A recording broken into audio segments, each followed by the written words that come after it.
karena waktu, kita mulai saja seminar untuk Ibu Ritasa.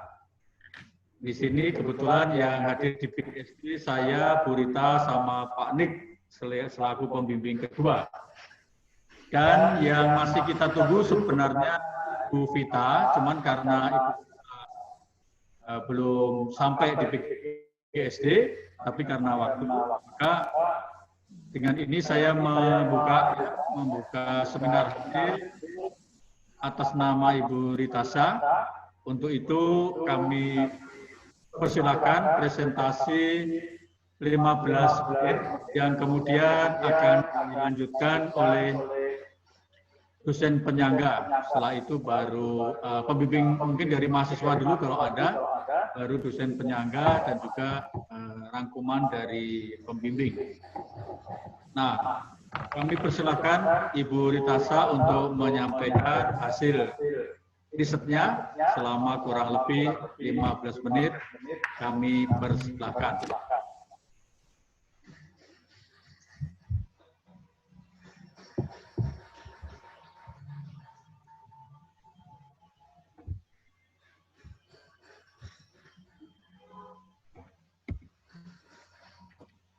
Ya, terima kasih Pak Kaprodi selaku moderator. Yang saya hormati Pak Kaprodi, yang saya hormati Bapak Ibu dosen pembimbing dan komisi, Bapak Ibu dosen-dosen lain yang turut mengambil bagian dalam virtual seminar di saat ini, juga teman-teman mahasiswa yang turut mengambil bagian dalam virtual seminar di saat ini. Di saat ini saya akan menyampaikan hasil penelitian saya yang saya tuangkan dalam tesis dengan judul Strategi Pengolahan Daerah Aliran Sungai berdasarkan kualitas air sungai di Kota Ambon. Adapun yang menjadi latar belakang dari penelitian saya ini adalah jika kita berbicara mengenai air, air merupakan sumber kehidupan. Semua makhluk hidup di bumi ini tidak terlepas dari kebutuhan akan air yang meliputi pemenuhan kebutuhan sehari-hari. Selain itu, air juga dapat menunjang pembangunan ekonomi, khususnya di sektor pariwisata, sektor industri, sektor pertanian, dan lain-lain sebagainya. Umumnya di Indonesia, di Provinsi Maluku pada umumnya, dan khususnya di wilayah Kota Ambon, sumber air masih berasal dari sungai, waduk, danau, dari sumur maupun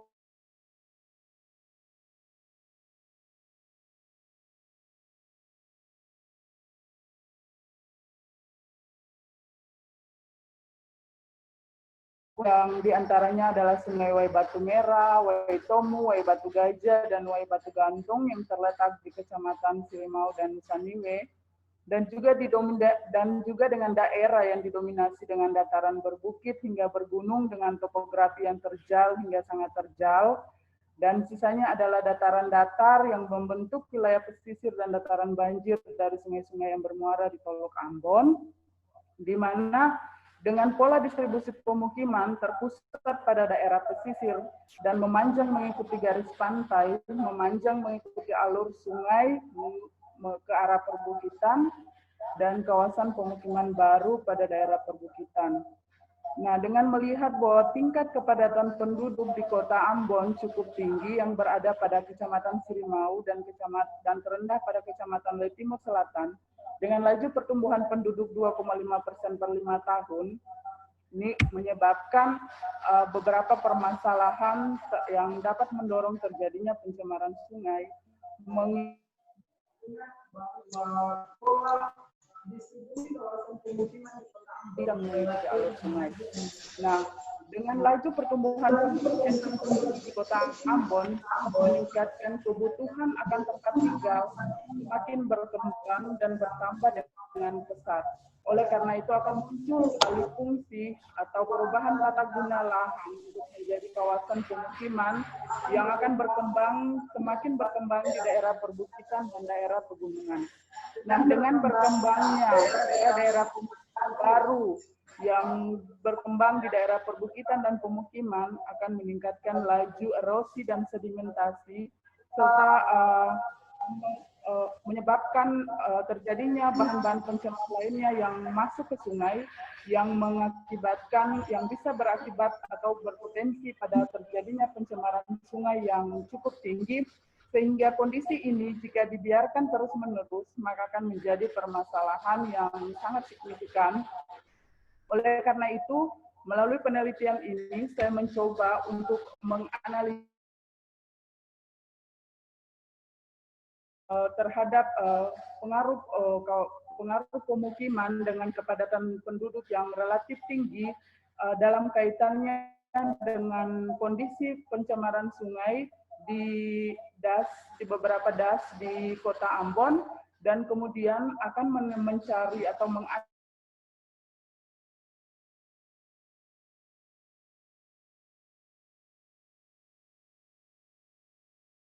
yang sudah terjadi dewasa ini di sungai-sungai yang berada di Kota Ambon.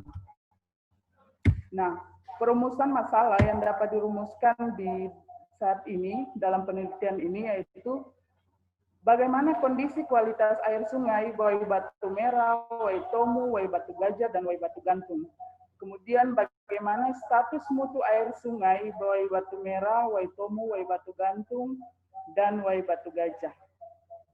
Nah, dan bagaimana strategi pengolahan daerah aliran sungai Wai Tomu, Wai Batu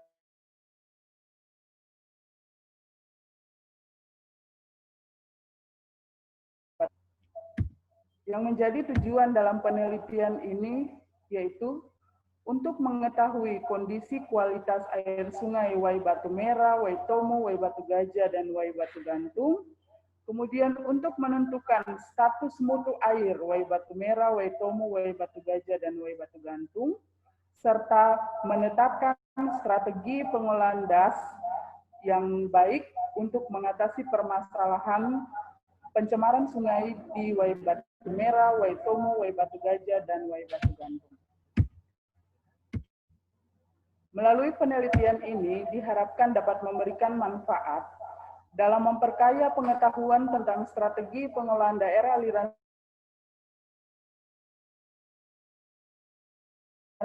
dan sebagai informasi bagi para peneliti yang ingin melaksanakan penelitian lanjutan.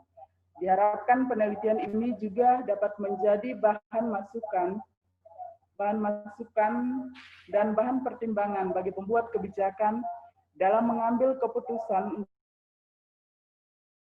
dan das lainnya di Ambon sebagai upaya untuk mendukung pembangunan yang berwawasan lingkungan melalui pengendalian pencemaran dan upaya pemeliharaan kualitas air pada daerah aliran sungai di Kota Ambon.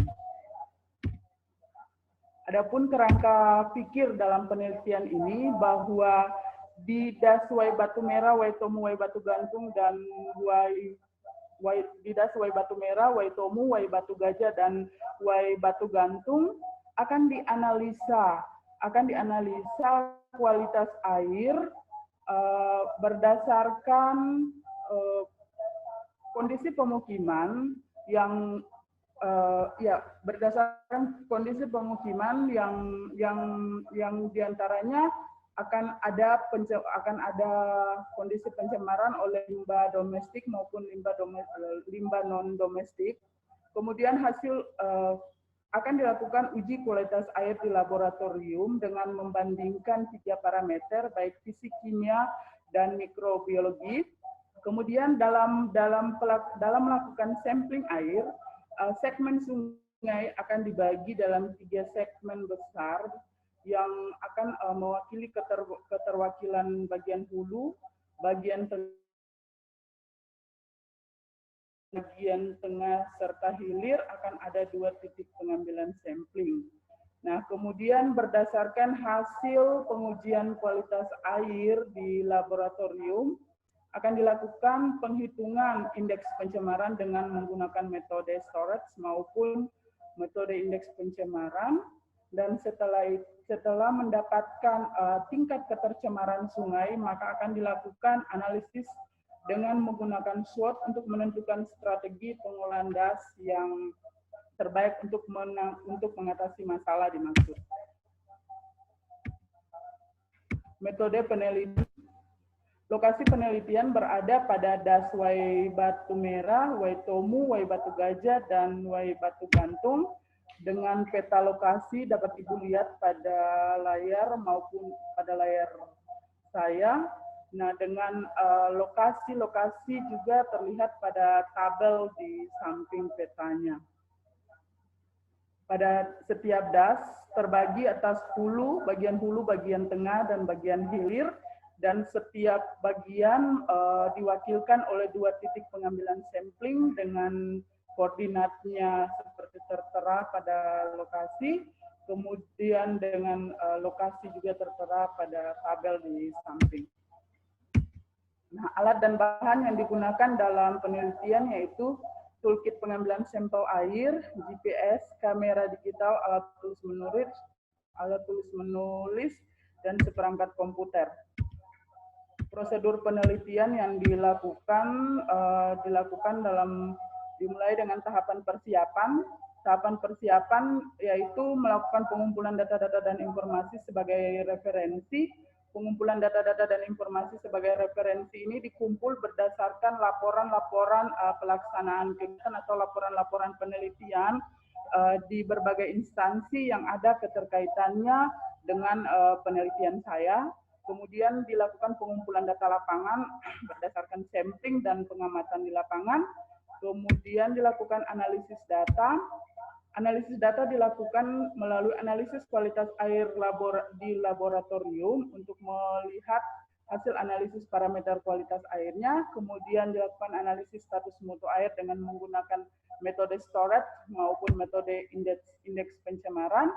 Dan yang terakhir melakukan analisis strategi pengelolaan daerah aliran sungai dengan analisis SWOT.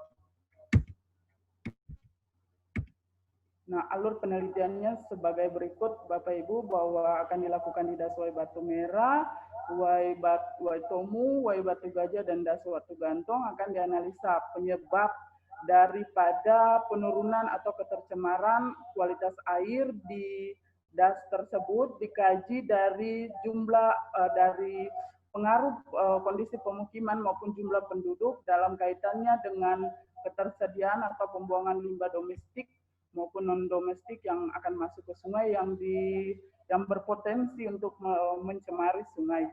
Kemudian akan dilakukan analisa laboratorium terhadap kualitas air dengan 3 parameter fisika, kimia maupun biologi. Kemudian hasil analisa akan dianalisis status mutu air untuk menentukan status mutu dan tingkat ketercemarannya. Setelah mengetahui tingkat status mutu dan tingkat ketercemaran air, maka akan dilakukan analisis strategi pengelolaan daerah aliran sungainya. Nah, gambaran umum lokasi penelitian. Penelitian dilakukan pada 4 das. Yang pertama das Wai Batu Merah, Wai Tomu, Wai Batu Gajah, dan Wai Batu Gantung seperti terlihat pada peta di layar Bapak Ibu. Secara administrasi, 4 das ini terletak di Kecamatan Sirimau dan Kecamatan Nusaniwe, dengan batas-batas sebelah utara berbatasan dengan Teluk Ambon, dan sebelah selatan berbatasan dengan Negeri Hukum Muri, Ema, Kilang, Hatalai, dan Uri Mesing, dan sebelah barat berbatasan dengan Desa Amahusu, dan sebelah timur berbatasan dengan Das Wai Ruhu atau Negeri Hatil Kecil. Nah, karakteristik morfologi das di lokasi penelitian tergantung pada kondisi iklim dan topografi dan penggunaan lahan. Di mana kondisi iklim di lokasi penelitian itu terdiri dari 2 musim, musim kemarau dan musim hujan. Musim kemarau terjadi antara bulan Oktober sampai dengan April, dan musim hujan terjadi antara bulan April sampai Oktober, dengan intensitas rata-rata curah hujan per bulan itu semakin tinggi pada bulan Juni dan bulan Juni dan bulan Juli. Nah, untuk kondisi topografi di daerah penelitian didominasi oleh kelas lereng bergelombang dengan luas 1028,39 hektar dari total luas 2.877,28 hektar. Nah, untuk penggunaan lahan di lokasi penelitian ada 3 peruntukan Bapak Ibu. Untuk hutan lahan kering sekunder itu seluas 498 hektar, 498,01 hektar atau 17,31%, dan pemukiman sebesar 832,39 hektar atau sekitar 28,93%, dan semak belukar 1.546,87 hektar atau sekitar 53,76%.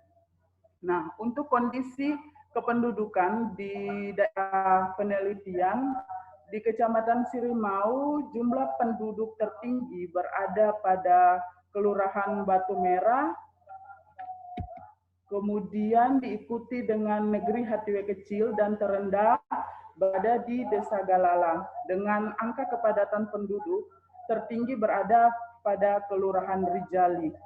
Sedangkan untuk kondisi penduduk di daerah Kecamatan Nusaniwe, jumlah penduduk tertinggi berada pada Kelurahan Kudamati dan Kelurahan Benteng. Kemudian dengan tingkat kepadatan penduduk yang tertinggi itu berada pada Kelurahan Nusaniwe dan Kelurahan Kudamati dan Kelurahan Waihau. Nah, hasil dan pembahasan. Berdasarkan hasil sampling dilakukan pengujian kualitas air dengan berpedoman pada Peraturan Pemerintah Nomor 82 Tahun 2001, maka didapatlah hasil uji per parameter di 4 sungai di 6 titik yang mewakili hulu, bagian tengah, dan bagian hilir sungai. Parameter yang diuji meliputi parameter fisik, parameter kimia, maupun parameter mikrobiologi. Nah, Bapak Ibu, di antara parameter-parameter yang diuji, nilai pengujian relatif untuk semua parameter, dia menurun di memiliki nilai yang terendah di bagian hulu, kemudian akan semakin berfluktuasi naik di bagian tengah dan bagian hilir. Nah, terkhusus untuk parameter pH dan parameter DO memiliki nilai yang terkecil di bagian hulu dan akan semakin mengalami kenaikan pada bagian tengah dan bagian hilir. Di antara semua parameter yang diuji, ada beberapa parameter yang melebihi baku mutu. Parameter yang melebihi baku mutu adalah parameter BOD, parameter fosfat, parameter nitrit, parameter amoniak, parameter klor bebas, parameter sulfat, dan mikrobiologi yaitu Escherichia coli. Nah, Bapak Ibu, rata-rata secara umum saya menyimpulkan, nanti lebih jelasnya sudah tertuang dalam tesis saya, dalam ringkasan yang saya bagikan ke tangan Bapak Ibu juga sudah tertuang bahwa rata-rata penyebab daripada menurunnya kualitas air khusus di bagian tengah dan bagian hilir sungai dikarenakan pola perilaku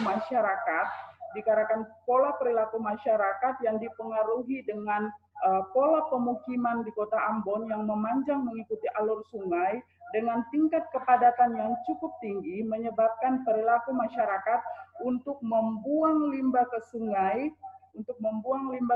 tanpa diolah lebih dahulu. Itulah yang menjadi penyebab utama pencemaran air di sungai yang menyebabkan menurunnya kualitas air. Nanti Bapak Ibu per parameternya secara jelas sudah saya, karena waktu, secara jelas ada tertera dalam tesis maupun dalam ringkasan saya.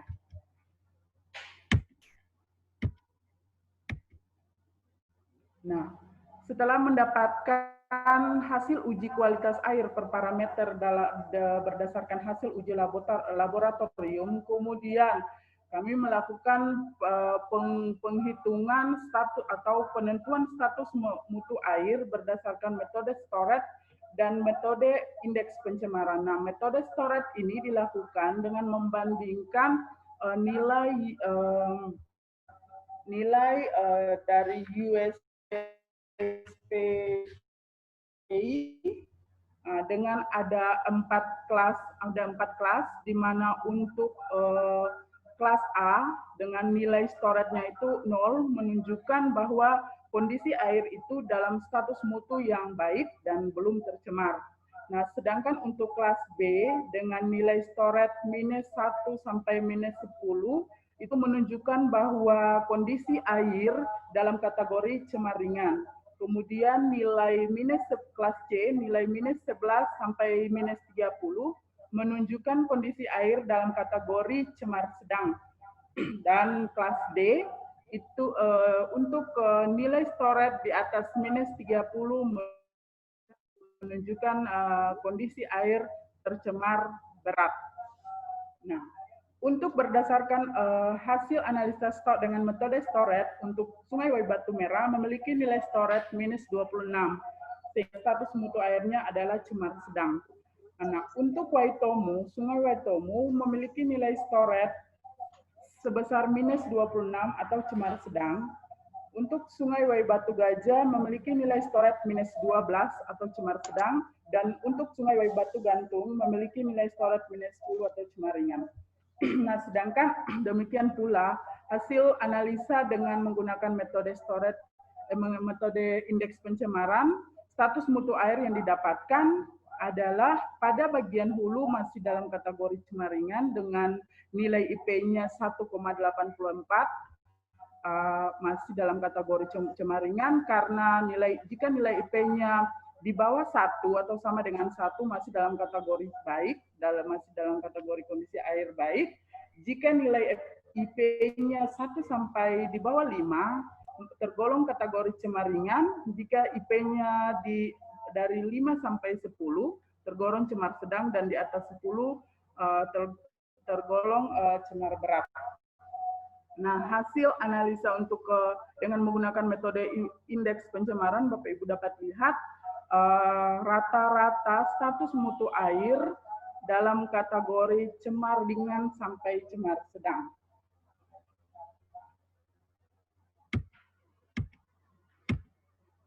Nah, dengan demikian Bapak Ibu, tingkat ketercemaran sungai dapat saya gambarkan dalam diagram sebagai berikut. Nah, berdasarkan indeks pencemaran, Bapak Ibu terlihat bahwa semakin tinggi indeks pencemaran mulai meningkat dari daerah hulu menuju ke daerah hilir. Dengan yang paling tinggi berada pada daerah hilir Sungai Wai Batu Gajah dan Sungai Wai Batu Merah.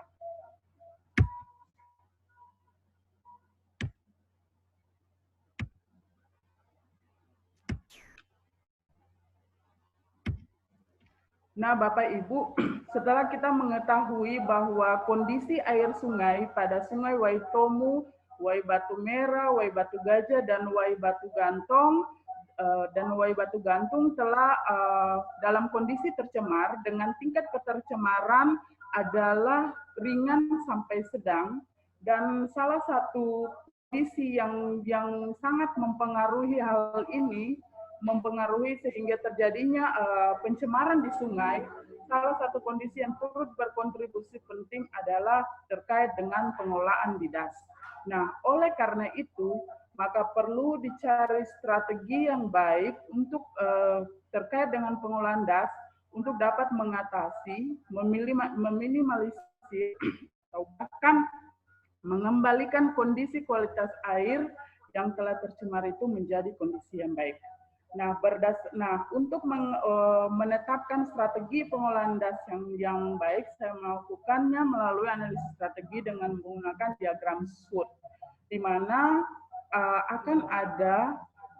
di mana saya melihat beberapa faktor yang menjadi faktor eksternal dan faktor internal. Di mana faktor eksternal yaitu faktor kekuatan. Saya mengangkat beberapa faktor-faktor yang merupakan kekuatan. Yang pertama itu program pemerintah.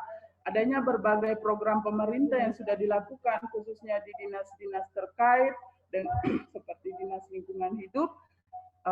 Ada beberapa program pemerintah yang sudah dilakukan seperti edukasi kepada masyarakat melalui sosialisasi dan kampanye-kampanye untuk penanggulangan atau untuk membangun mindset daripada masyarakat bagaimana mengolah atau dalam rangka pengelolaan dan perlindungan kepada terhadap kualitas air itu sendiri. Kemudian yang kedua, ada baku mutu air sesuai dengan peruntukannya yang ditetapkan oleh undang-undang. Kemudian kekuatan yang lain yaitu sudah ada komunitas-komunitas peduli sungai yang dibentuk oleh pemerintah Kota Ambon. Dan kemudian kekuatan yang keempat, sudah ada Perda Kota Ambon tentang RT/RW. Nah, berdasarkan nilai pentingnya, saya memberi bobot bahwa Perda Kota Ambon tentang RT/RW memiliki bobot yang sangat tinggi dengan peringkat 4 atau yang sangat berpengaruh besar.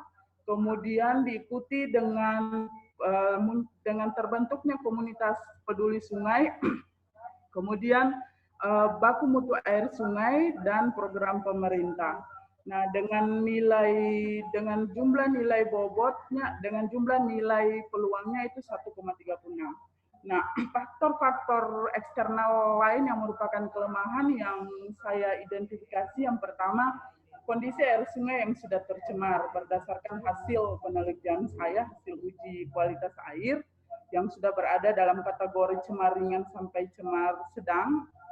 Kemudian, belum adanya peraturan daerah terkait dengan pengendalian pencemaran dan kualitas air sungai. Dalam hal ini terkait dengan tata kelola sungai lintas institusi terkait. Kemudian belum mempunyai instalasi pengolahan air limbah rumah tangga. Kemudian sikap dan perilaku masyarakat untuk peduli kepada kebersihan sungai. Nah, faktor-faktor inilah yang saya identifikasi sebagai faktor kelemahan dengan nilai bobot yang saya boboti. Sikap dan perilaku masyarakat didominasi oleh sikap dan perilaku masyarakat yang saya anggap sangat penting dengan nilai pengaruhnya yang cukup tinggi yaitu 4. Kemudian diikuti dengan kondisi air sungai yang sudah tercemar dengan nilai bobotnya 0,16 dan juga turut memberikan pengaruh yang sangat penting. Kemudian diikuti juga dengan belum adanya instalasi pengolahan air limbah dan belum adanya peraturan daerah terkait dengan pengendalian pencemaran kualitas air sungai. Nah, penilaian kelemahan adalah sebesar 2,04. Nah, untuk identifikasi faktor internalnya, faktor-faktor yang menjadi peluang yang saya identifikasi adalah yang pertama, adanya dukungan pemerintah. Adanya dukungan pemerintah menjadi suatu peluang besar dalam rangka kita menerapkan, dalam rangka kita melakukan pengolahan daerah aliran sungai. Kemudian adanya kerjasama lintas instansi. Kemudian sudah adanya Perda Provinsi Maluku nomor 1 tahun 2014 terkait dengan tentang pengolahan daerah. Kemudian diikuti juga dengan Perbuk turunan dari Perdanya nomor 45 tahun 2015 tentang rencana pengolahan daerah aliran sungai terpadu dan adanya monitoring kualitas air sungai yang dilakukan secara kontinu setiap tahun di Kementerian Lingkungan Hidup dan juga Dinas Boboti, bahwa untuk dukungan pemerintah saya menganggap sangat penting, pengaruhnya sangat penting dengan nilai peringkatnya memberi peluang yang sangat besar. Kemudian diikuti dengan adanya Perda Daergub dengan nilai bobotnya 0,14 dan monitoring kualitas air 0,12 dan kerjasama lintas instansi. Nah, dengan nilai peluang, jumlah nilai peluang adalah 1,76. Nah, berdasarkan identifikasi faktor internal, Yang untuk faktor ancaman yang berhasil saya identifikasi, yang pertama terkait dengan kondisi biofisik wilayah das, di mana sering terjadi erosi, banjir, dan pendangkalan sungai akibat sedimentasi. Yang kedua adalah pertumbuhan penduduk dengan tingkat kepadatan yang cukup tinggi di kota Ambon, kemudian diikuti dengan pola pemukiman yang mengikuti alur sungai, dan adanya limbah rumah tangga dari pemukiman yang padat penduduk. Nah, dengan nilai pembobotan, saya anggap limbah rumah tangga dan dari pemukiman yang padat penduduk memiliki nilai bobot yang sangat penting, yaitu 0,18 dengan pengaruh yang sangat besar, dan diikuti dengan kondisi biofisik das, pertumbuhan penduduk, dan pola pemukiman mengikuti sungai. Nah, nilai ancaman adalah 3,4. Nilai ancaman adalah 1,38. Nah, setelah saya untuk mengetahui posisi dalam diagram, posisi dalam diagram dengan melakukan pengurangan antara nilai kelemahan dengan nilai kekuatan dengan nilai kelemahan, saya mendapatkan nilainya negatif, yaitu 0,68. Kemudian nilai peluang dikurangi dengan ancaman, mendapatkan nilainya positif. Jadi posisi strategi berada dalam kuadran 3, yaitu negatif positif, yang artinya ubah strategi. Ya, dalam hal ini bahwa harus dilakukan pengubahan strategi untuk pengendalian pencemaran di das.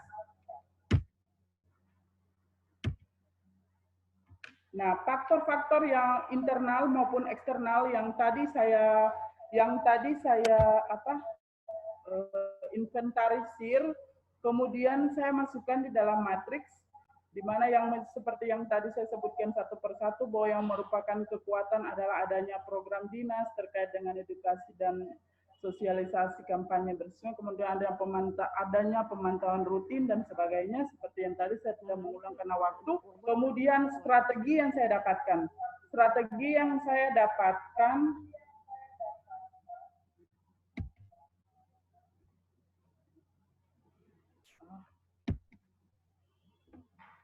yang pertama, strategi yang saya dapatkan ada strategi SO-nya atau strategi kekuatan dari kelemahannya, yaitu harus adanya peningkatan dukungan pemerintah melalui program-program yang lebih konkret untuk mengurangi pencemaran sungai.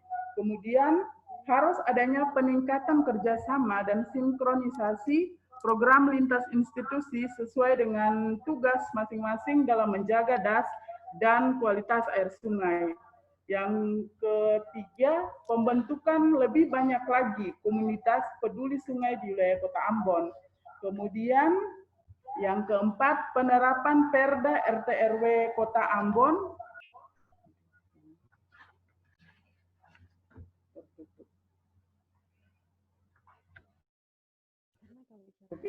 Mohon maaf, tertutup layar saya.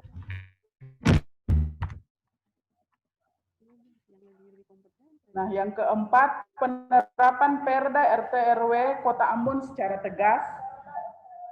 Yang kelima, mendorong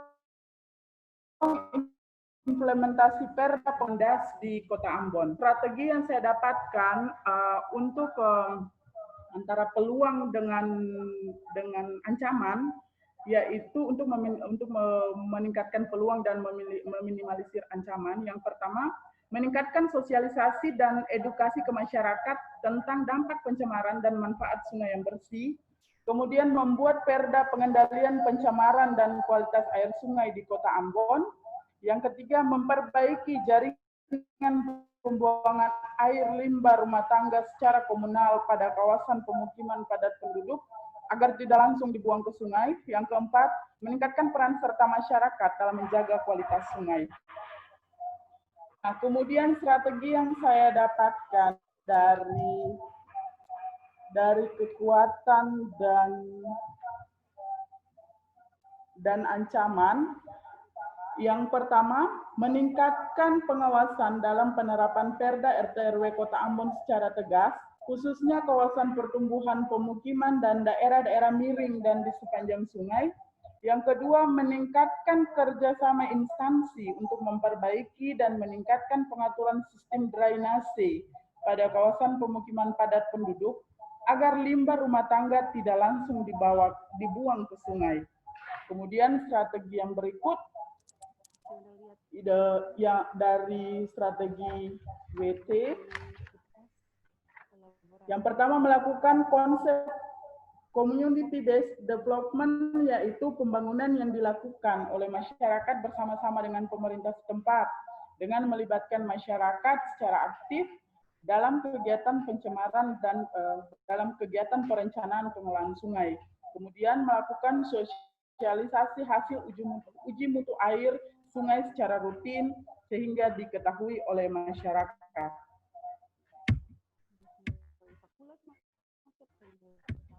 Nah, berdasarkan hasil di atas yang tersebut dalam matriks, maka sasaran strategi pengelolaan DAS di daerah penelitian sebagai upaya untuk mengembalikan atau mengendalikan pencemaran sungai di Kota Ambon adalah: yang pertama, membuat peraturan daerah terkait pengendalian pencemaran sungai. Yang kedua, pengaturan dan penerbitan pemanfaatan lahan DAS untuk kawasan pemukiman dan penggunaan lainnya berdasarkan Perda RT/RW Kota Ambon dan didukung oleh Perda Pengelolaan DAS dan Pergub Rencana Pengelolaan DAS Terpadu. Yang ketiga, peningkatan pengelolaan limbah padat dan cair dari kawasan pemukiman melalui perbaikan sarana sanitasi dasar pemukiman dengan membuat saluran pembuangan air limbah dan pengembangan jaringan air limbah komunal sehingga limbah rumah tangga tidak langsung dibuang atau dialirkan ke sungai. Yang keempat, pengelolaan kualitas air melalui peningkatan program dan kegiatan pemerintah yang terkait pelestarian dan pengendalian pencemaran air sungai.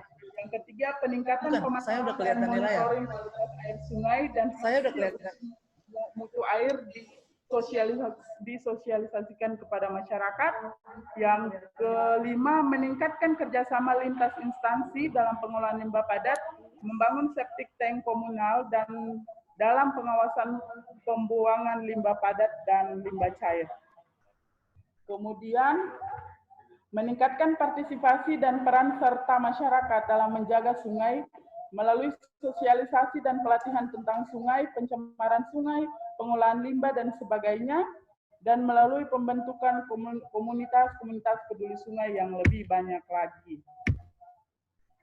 Nah, adapun yang menjadi kesimpulan dan saran dalam penelitian saya di saat ini, kesimpulannya, yang pertama, parameter fisik, kimia, dan biologi air sungai Wai Batu Merah, Wai Tomu, Wai Batu Gajah, dan Wai Batu Gantung mempunyai nilai pH, mempunyai nilai rendah di bagian hulu dan meningkat pada bagian tengah dan hilir sungai, kecuali untuk parameter pH dan DO yang menunjukkan nilai tertinggi di bagian hulu dan menurun di bagian tengah dan hilir. Yang kedua, kualitas sungai bagian hulu sungai Wai Batu Merah, Wai Tomu, Wai Batu Gajah, dan Wai Batu Gantung masih memenuhi baku mutu PP nomor 82 tahun 2001, sedangkan bagian tengah dan hilir telah mengalami pencemaran oleh parameter BOD, COD, fosfat, amoniak, klor bebas, dan sulfat, serta Escherichia coli. Yang ketiga, berdasarkan metode STORT, status mutu air sungai Wai Batu Merah, Wai Tomu, dan Wai Batu Gajah tergolong cemar sedang, dan sungai Wai Batu Gantung tergolong cemar ringan. Sedangkan berdasarkan metode indeks pencemaran, status mutu air sungai Wai Batu Merah dan Wai Batu Gajah tergolong cemar ringan, sedangkan sungai Wai Tomu dan Wai Batu Gantung tergolong cemar ringan. Yang keempat, strategi pengelolaan daerah aliran sungai untuk sungai Wai Batu Merah dan Wai Tomu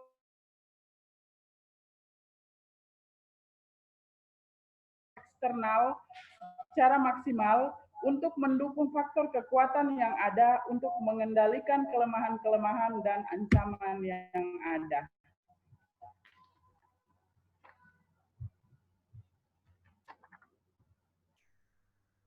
Bapak Ibu, mohon maaf saya tidak mengcopy, maka saya baca, mohon maaf. Yang menjadi saran dalam penelitian saya yaitu yang pertama, perlu membuat peraturan daerah tentang pengendalian pencemaran sungai di Kota Ambon. Yang kedua, meningkatkan program dan kegiatan pemerintah yang terkait pelestarian lingkungan das dan pengendalian pencemaran air sungai, sedangkan program monitoring kualitas air yang telah berjalan perlu dilakukan tindak lanjut dengan menerapkan strategi pengelolaan sungai yang berkelanjutan dengan melibatkan berbagai pihak.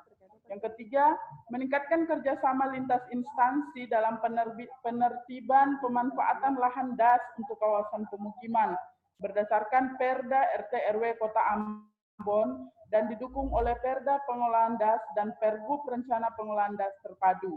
Yang keempat, meningkatkan kerjasama lintas instansi dan pengelolaan limbah padat dan cair dari kawasan pemukiman melalui perbaikan sarana sanitasi dasar pemukiman seperti membuat septic tank komunal, membuat saluran pembuangan air limbah, dan pengembangan jaringan air limbah komunal sehingga limbah rumah tangga tidak langsung dibuang atau dialirkan ke sungai. Kemudian yang kelima, meningkatkan partisipasi dan peran serta masyarakat dalam menjaga sungai melalui sosialisasi dan pelatihan tentang sungai, pencemaran sungai, pengolahan limbah dan sebagainya, dan melalui pembentukan komunitas sungai yang lebih banyak lagi. Demikian paparan hasil penelitian saya, Bapak Ibu. Terima kasih atas perhatian Bapak Ibu sekalian. Selanjutnya saya kembalikan kepada Pak Kaprodi.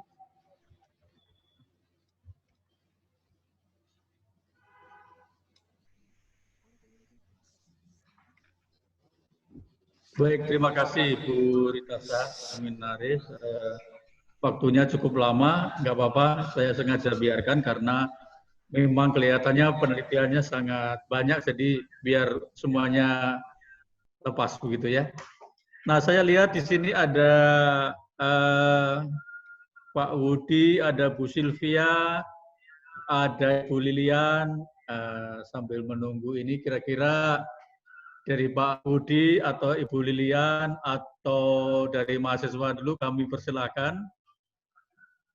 Mungkin ada. Saya ada, Pak. Pak Budi silakan, Pak Budi.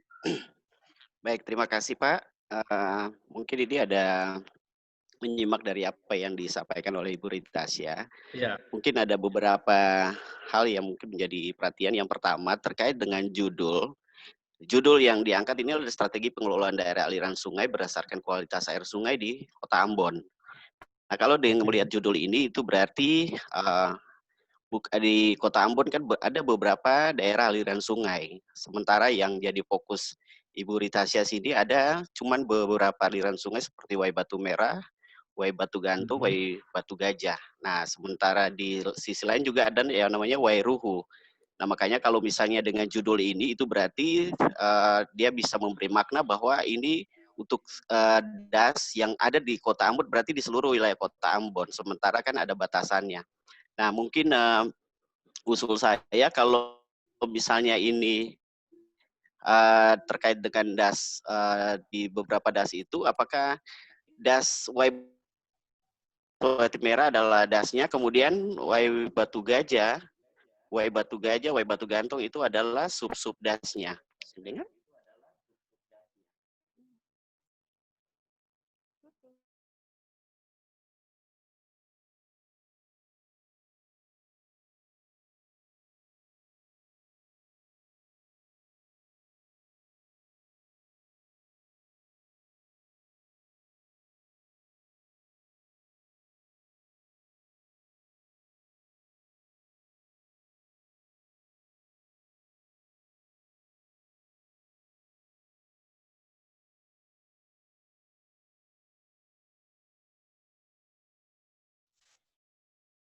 Pak, terputus tadi, Pak.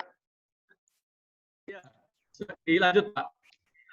Iya, jadi mungkin saya ulang lagi terkait dengan judul ini yang tadi saya sampaikan bahwa kalau dari judul ini terkesan bahwa das yang ada di Kota Ambon soal das wairuhu tadi ya, bagaimana Pak? Di daerah Lala. Pak?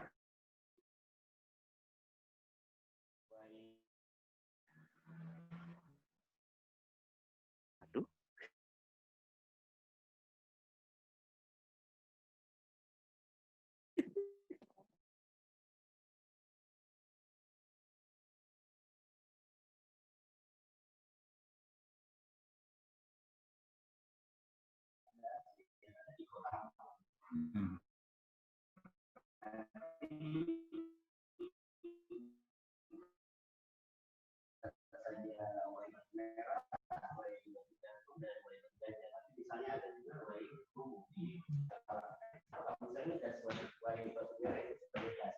Kemudian batu gajah,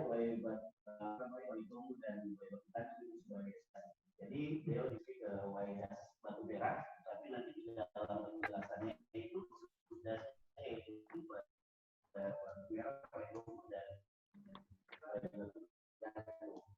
yang pertama, kemudian yang kedua terkait yang dilihat kemudian di kesimpulan itu ada empat hal yang menjadi kesimpulan. Apakah mungkin bisa dibikin tiga kesimpulan yang nanti dua yang lebih menjurus kepada tujuan yang diangkat. Itu mungkin itu sobat. Terima kasih. Ya, jadi ini ada masukan dari Pak Budi. Ini masih terkait dengan das, cuman ingin minta tanggapan dari Bu Ritasya kaitannya dengan pendekatannya das atau petang sungainya. Mungkin ada ditanggapi sedikit Bu Ritasya ya, silakan. Iya Pak. Terima kasih Pak Wodi atas tanggapannya. Begini Pak, jadi terkait dengan judul bahwa strategi pengelolaan daerah aliran sungai dan berdasarkan kualitas sungai di Kota Ambon, kita tahu bahwa das di Kota Ambon kan banyak, bukan saja tempat yang juga ada Waigila, Waigila juga dan Suena. Kenapa alasan saya memakai atau saya hanya mengambil 4 das yaitu Wai Batu Gantung, Wai Tomu, Wai Batu Gajah dan Wai Batu Gajah, Wai Batu Merah, Wai Tomu dan Batu Gantung. Ya. Saya mengenai saya. Nah terkait pada 4. Nah terkait dengan usulan Kaudi bahwa sebaiknya disebutkan atau disebut dulunya menjadi das Wai Batu Merah dengan 4 subdas yang ada. Saya sudah berkoordinasi bahwa memang dulu bahwa das Wai Batu Merah itu memang secara berdasarkan arahan dari Kedas, dia memang terdiri dari 4 subdas, yaitu das Wai Batu Merah, das Wai Batu Merah terdiri dari 4 subdas, yaitu das Wai Batu Merah, Wai Tomu, Wai Batu Gajah maupun Wai Batu Gantung. Tapi berdasarkan peraturan terkait dengan pengelolaan das itu tidak lagi disebutkan menjadi subdasnya das Wai Batu Merah, tapi sudah berdiri sendiri jadi das Batu Merah sendiri, das Wai Tomu sendiri, Wai Batu Gantung sendiri, dan Wai Batu Gantung sendiri dan Wai Batu Gajah sendiri. Nah terkait dengan judul, dengan pertimbangan judul, jikalau saya juga maksudnya memahami bahwa kalau terkait dengan judul bahwa itu terlalu luas terkait dengan strategi pengelolaan das di Kota Ambon, sungai di Kota Ambon, sedangkan sungai-sungai banyak. Berarti nanti setelah ini saya akan mencoba untuk menugaskan dengan peneliti bagaimana juga menunjukkan di dalam judul bahwa strategi pengelolaan daerah Wai Batu Merah, Wai Tomu, Wai Batu Gantung dan Wai Batu Gajah sebagai judul berdasarkan kepada sungai pada judul nanti. Nah terkait dengan kesimpulan yang ada 4, memang betul Pak Wudi, kesimpulan itu harus menuju tujuan. Nah, tujuan saya ada 3. Kesimpulan saya ada 4. Nah, kesimpulan pertama saya berikan secara umum. Saya berikan kesimpulan secara umum. Kemudian kesimpulan yang lain 2 dan 3 saya menjawab secara spesifik daripada 3 tujuan yang ada. Itu alasan saya untuk tujuannya. Mungkin itu jawaban dari saya, Pak. Baik, jadi kita akan coba ke yang lain. Mengenai judul nanti Pak Budi bisa, kalau Bu Ritasa sudah konfirmasi dengan pembimbing, memang perlu tidaknya ya. Yang ada Ibu Lilian, barangkali Ibu Lilian kita ada masukan, barangkali kita beri kesempatan kalau memang ada yang mau. Bagaimana untuk sementara Bu belum Lilian? Bapak. Untuk sementara belum Bapak, terima kasih. Untuk sementara saya belum ada pertanyaan, Pak. Masih putus-putus ini kelihatannya. Oh, belum ada pertanyaan. Ya, Pak, belum sampaikan ada ke ada. Berarti saya dulu sebagai ini ya. Sebagai Kaprodi juga sebagai peserta seminar ini maksudnya.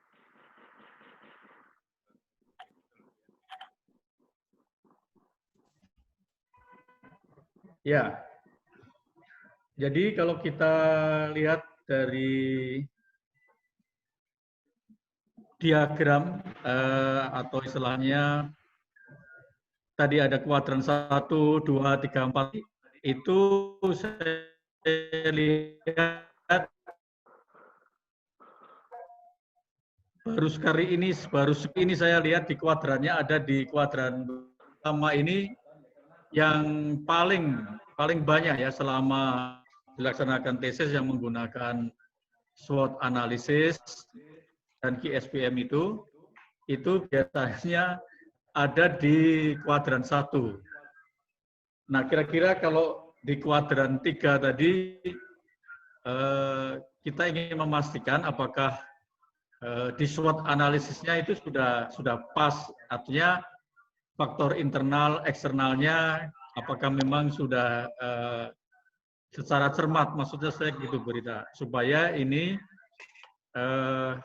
menjadikan suatu riset yang didapat ini betul-betul keakuratannya begitu. Karena kalau yang standar untuk yang koordinat yang ketiga ini, kuadran ketiga ini sangat jarang sekali kita temui. Coba Bu Rita barangkali bisa berikan tanggapan untuk kita dan semuanya yang hadir di sini. Silakan.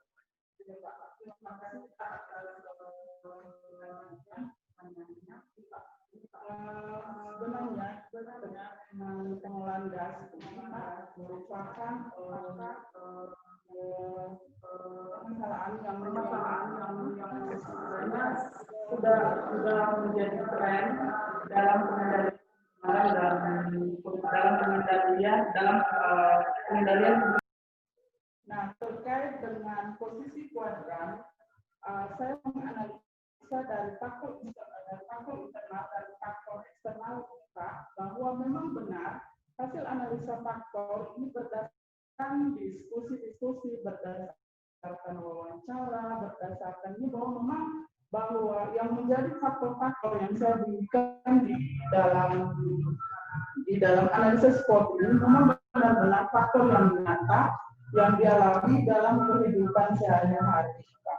Nah, terkait dengan saya di sini terlihat bahwa sebenarnya faktor kekuatan itu sudah ada, Pak. Faktor kekuatannya sudah ada, tapi faktor kelemahannya itu yang mendominasi faktor kekuatan. Seperti halnya banyak program-program pemerintah, Pak. Tapi kenapa ada baku mutu, kemudian ada perda RW, kemudian ada program-program pemerintah, ada juga komunitas kecil sebagai suatu kekuatan internal, tapi kenapa pengelolaan das terus-menerus bermasalah?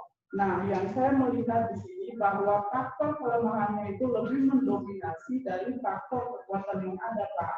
Nah, oleh karena itu, dari nilai kuadrat yang saya dapatkan yaitu faktor kelemahan lebih besar daripada faktor lebih dominan, lebih mempengaruhi faktor internal dan faktor kekuatan yang ada, sehingga dia berada mempengaruhi nilainya menjadi positif, menjadi negatif, sehingga kuadrannya itu dia berada dalam kuadran 3 yang mengharuskan untuk kita mengubah strateginya. Ya. Mungkin itu baik. Ya, itu nanti Bu Devi mungkin bisa klarifikasi lebih jelas karena hampir rata-rata itu di kuadran pertama. Nah, ini Bu Sylvia sudah muncul di layar nih. Kira-kira mungkin ada masukan atau tanggapan, silakan Bu Sylvie. Nah, ya, terima kasih Pak atas waktu dan kesempatan yang diberikan. Hasil tesis yang cukup menarik dari Ibu Ritasya.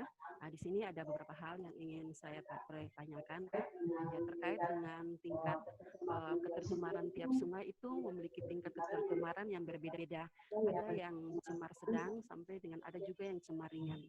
Terus terkait dengan strategi dalam pengelolaan tiap sungai ini, apakah dari tingkat cemar ini memiliki strategi pengelolaan yang sama pada tingkat cemar sedang, tingkat cemar sampai dengan tingkat cemar ringan, atau memiliki tingkat strategi yang beda, Ibu Ritasya? Iya, baik. Ya. Terus satu lagi Pak, terkait dengan strategi pengelolaan DAS itu saran atau kesimpulan tadi ada disebut dengan membuat peraturan daerah. Mungkin saran saya saja untuk Ibu Ritasya terkait dengan DAS dengan pembuatan peraturan daerah pemerintah Kota Ambon. Ya, mungkin itu saja Pak. Terima kasih Bu. Baik Bu Tasa, jadi ada 2 pertanyaan. Strategi pengelolaan berdasarkan tingkat indeks pencemarannya, kira-kira bagaimana itu? Apakah berbeda-beda atau semua kalau sudah katakan cemar, strategi pengelolaannya sama atau berbeda dengan tingkat? Silakan Bu Rita.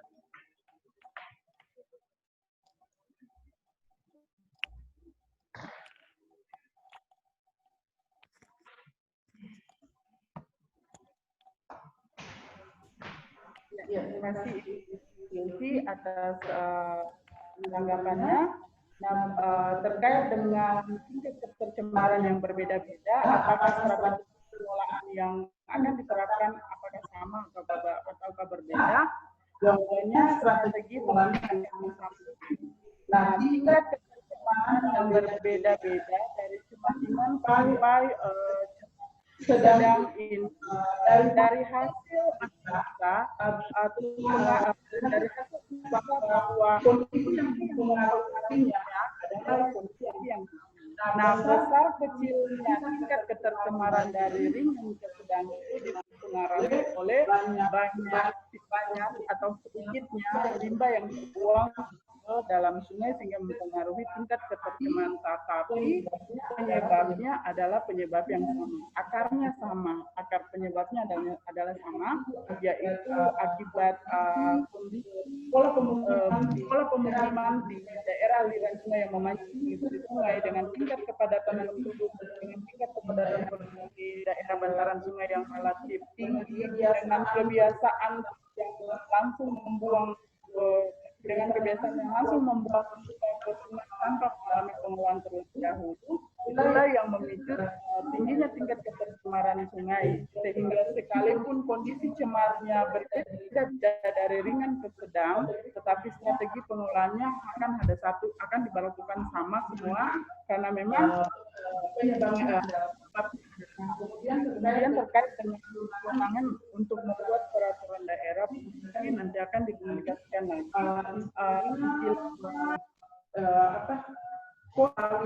Wilayah merupakan bagian dari wilayah provinsi. Nah, jadi peraturan nanti akan dilanjutkan jika setelah membuat peraturan, maka apakah perlu lagi provinsi untuk membuat peraturan.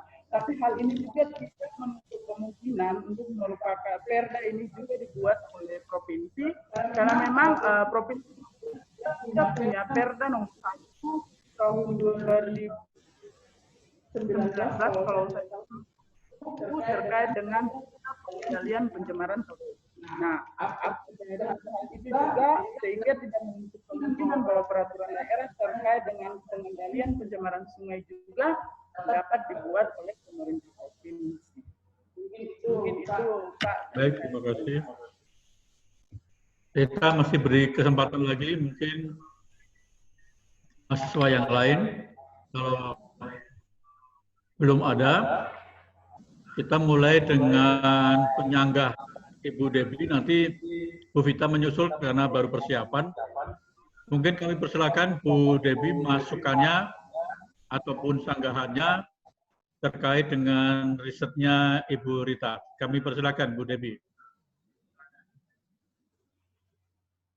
Baik, terima kasih Pak Gun sebagai pimpinan sidang pada kesempatan siang ini. Saya ucapkan selamat kepada Ibu Ritasya Tresiweno karena sudah berproses sampai 95% dari seluruh proses untuk mencapai gelar magister ya di jurusan magister kehutanan. Pertama saya tertarik dengan judul yang Anda lakukan dalam penelitian dengan topik strategi pengolahan das berdasarkan kualitas air sungai di Kota Ambon.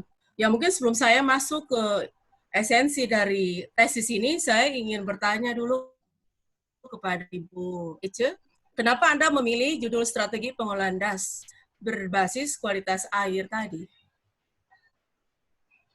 Silakan Ya, Ibu. Ibu Ece. Iya Ibu, terima kasih Ibu atas pertanyaannya. Begini Ibu, jadi alasan kenapa saya memilih strategi pengolahan das kualitas air, karena rata-rata saya baca selama ini bahwa analisis kualitas air ini adalah berdasarkan strategi pengendalian pencemaran sungai air itu sendiri. Tapi saya mencoba berbeda itu dengan membuat strategi pengolahan das. Artinya strategi pengolahan das merupakan bagian makro yang dalamnya sungai das, sungai juga merupakan bagian dari das itu. Kalau seandainya saya hanya strategi pengolahan air berbasis kualitas air, artinya hanya terfokus pada pengolahan sungai saja, sedangkan permasalahan relevan yang sangat yang besar itu terjadi di das, penyebab ketercemaran, penyebab tingginya tingkat ketercemaran sungai itu sebenarnya permasalahan yang paling dominan berada di das Ibu. Nah, salah satu contohnya ya, dalam hal pengolahan das yaitu pola perubahan lahan yang dominan diperuntukkan untuk pemukiman, diperuntukkan untuk pemukiman yang pola perubahannya banyak menggunakan sungai Ibu. Jadi saya berpikir bahwa sebaiknya mengendalikan ketercemaran sungai merupakan bagian dari harus dibuat analisa yang besar dari das itu. Baik, lanjut Bu Debbie kalau masih ada lagi Ani. Kita Silakan Bu Debbie. Iya, masih banyak, Pak. Oke, mendengar penjelasan tadi, saya mau bertanya kepada Ibu Ece, kalau melihat dari apa yang sudah disampaikan maupun mencermati tesis yang diulas dalam latar belakang ini, menurut Ibu Ece, faktor-faktor apa saja secara makro yang mempengaruhi kualitas air dalam pengolahan das? Karena sampai pada perumusan strategi. Strategi itu kalau kita tahu kan cara untuk mencapai tujuan. Otomatis ketika kita sampai pada tingkat perumusan strategi, itu kita punya data-data penunjang secara substansial itu sudah sangat mendukung. Sehingga kita sampai pada suatu perumusan, keputusan yang bisa menjustifikasi pengolahan das itu secara berkelanjutan. Ya. Jadi menurut Ibu Ece, kira-kira faktor apa saja dalam konteks makro yang memang berpengaruh dalam kelola DAS? Bilang aja dari aspek makro. Silakan Ibu Ece. Iya Ibu, terima kasih Ibu. Jadi faktor yang secara makro itu saya lihat kondisi pola penyebaran pemukimannya Ibu. Jadi dengan adanya kepadatan penduduk menyebabkan tingkat kebutuhan akan pemukiman itu semakin tinggi. Sudah usah jelaskan Ibu Ece. Ya, oke. Ya, itu oke. Tadi dari sosial ya. Nah, lalu yang lain? Nggak usah penjelasan, bilang saja aspek apa, gitu-gitu sah. Jadi secara makro ada aspek sosial terkait dengan kondisi pemukiman, ya kan? Lalu terus aspek apa lagi? Yang tadi sudah bahas banyak-banyak itu terkait dengan aspek kualitas air. Kemudian aspek kebiasaan masyarakat, Ibu, kebiasaan masyarakat untuk ya itu masuk dalam aspek sosial. Oke, itu bisa masuk dalam aspek sosial ya, terkait dengan masyarakat ya, pemukiman itu aspek sosial. Lalu aspek lain lagi aspek apa? Kita lihat konteksnya secara makro. Karena kita sampai pada perumusan sebuah strategi pengolahan DAS yang nanti terintegrasi. Aspek apa lagi, Mbak Ece?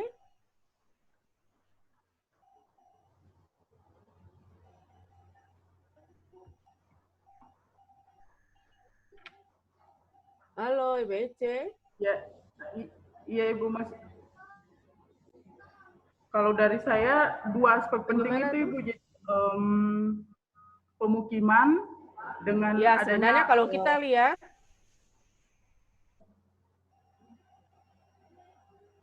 ya sebenarnya dari apa yang disampaikan Ibu Ece tadi harusnya bukan cuma terfokus pada aspek yang tadi sudah disampaikan, kualitas air yang dilihat dari parameter fisik, kimia, mikrobiologi ya, karena itu masuk dalam ekologi, tapi harus juga bisa dilihat itu jasa-jasa lingkungan yang berkontribusi pula pada esensi dari keberadaan DAS itu sendiri ya, selain aspek sosial ya, aspek ekonomi.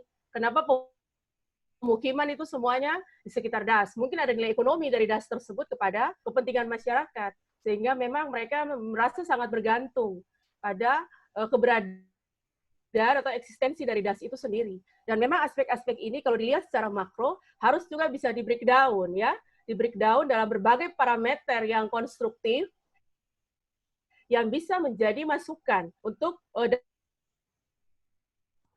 merumuskan sebuah strategi pengolahan, apalagi ini di Kota Ambon ya, di Kota Ambon yang kita sementara menuju pada kota ekologis, berarti data-data penunjang DAS itu sudah harus sangat kompleks dan bukan dilihat secara parsial, tapi secara holistik. Karena riset yang sudah dilakukan di sini, Pak Yusmi dan kawan-kawan lain juga ya yang sudah mencapai gelar doktor, profesor, banyak sudah melakukan riset untuk DAS di Kota Ambon.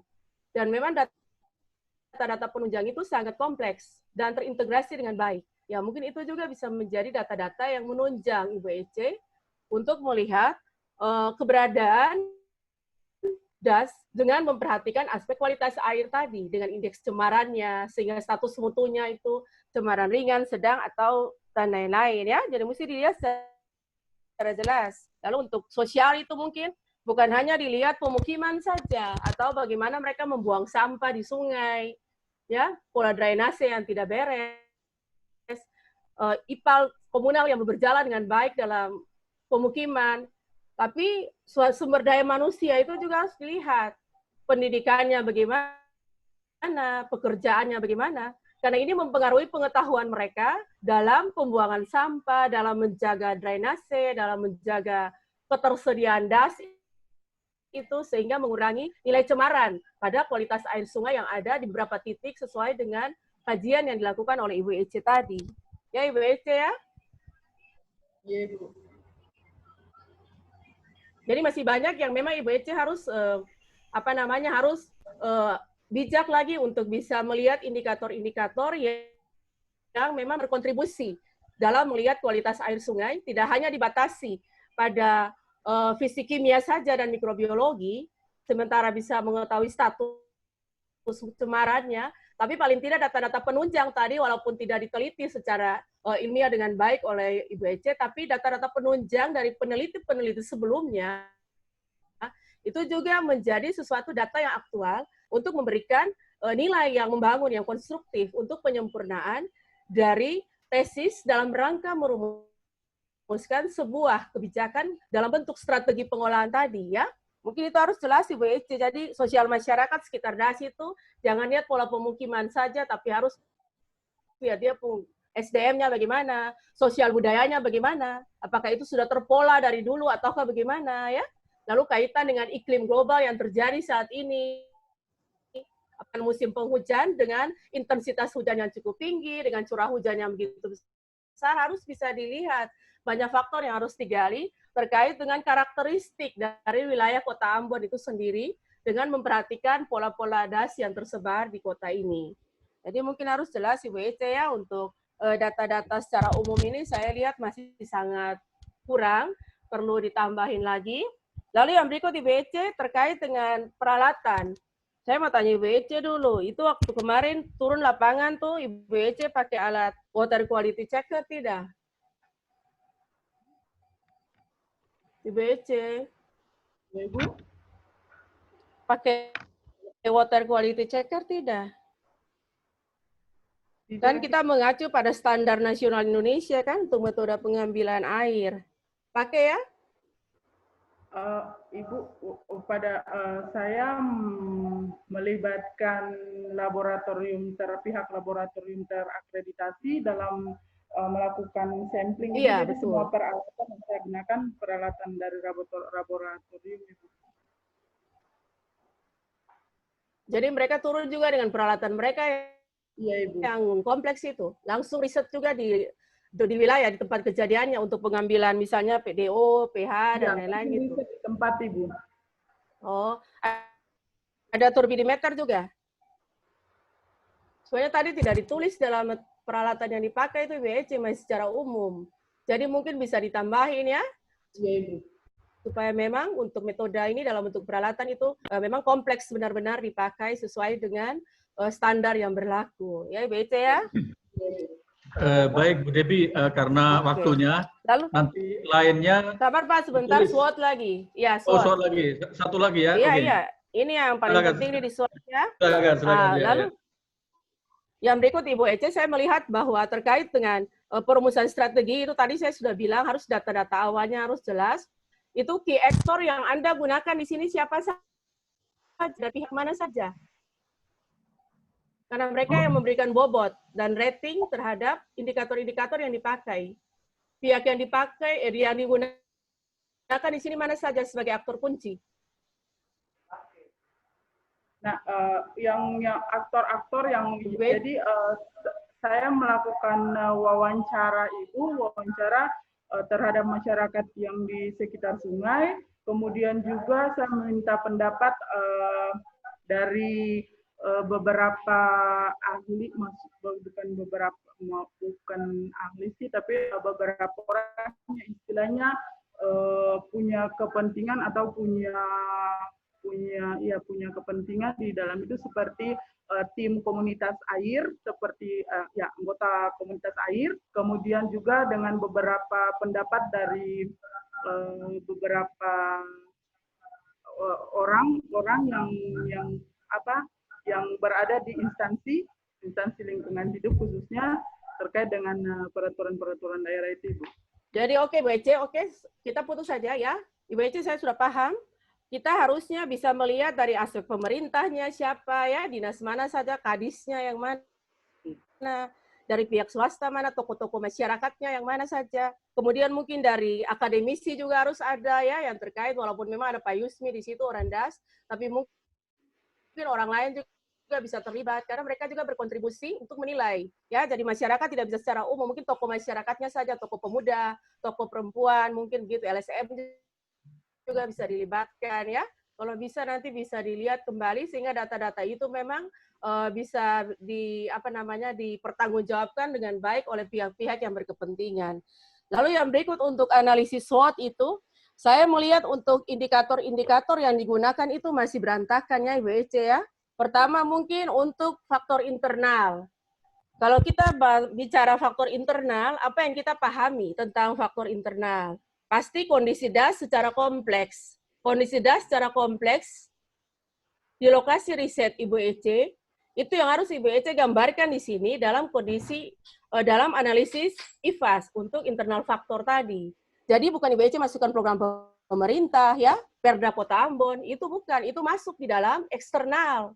Karena itu merupakan peluang-peluang, itu di luar dari internal das itu sendiri. Sementara untuk faktor eksternal, harusnya Ibu Ece melihat lingkungan itu secara makro.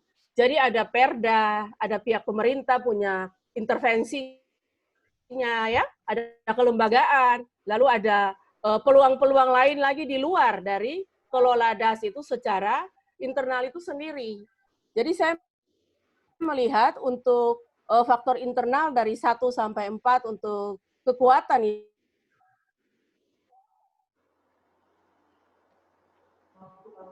Iya, faktor internal, program pemerintah nomor 1 dan 4.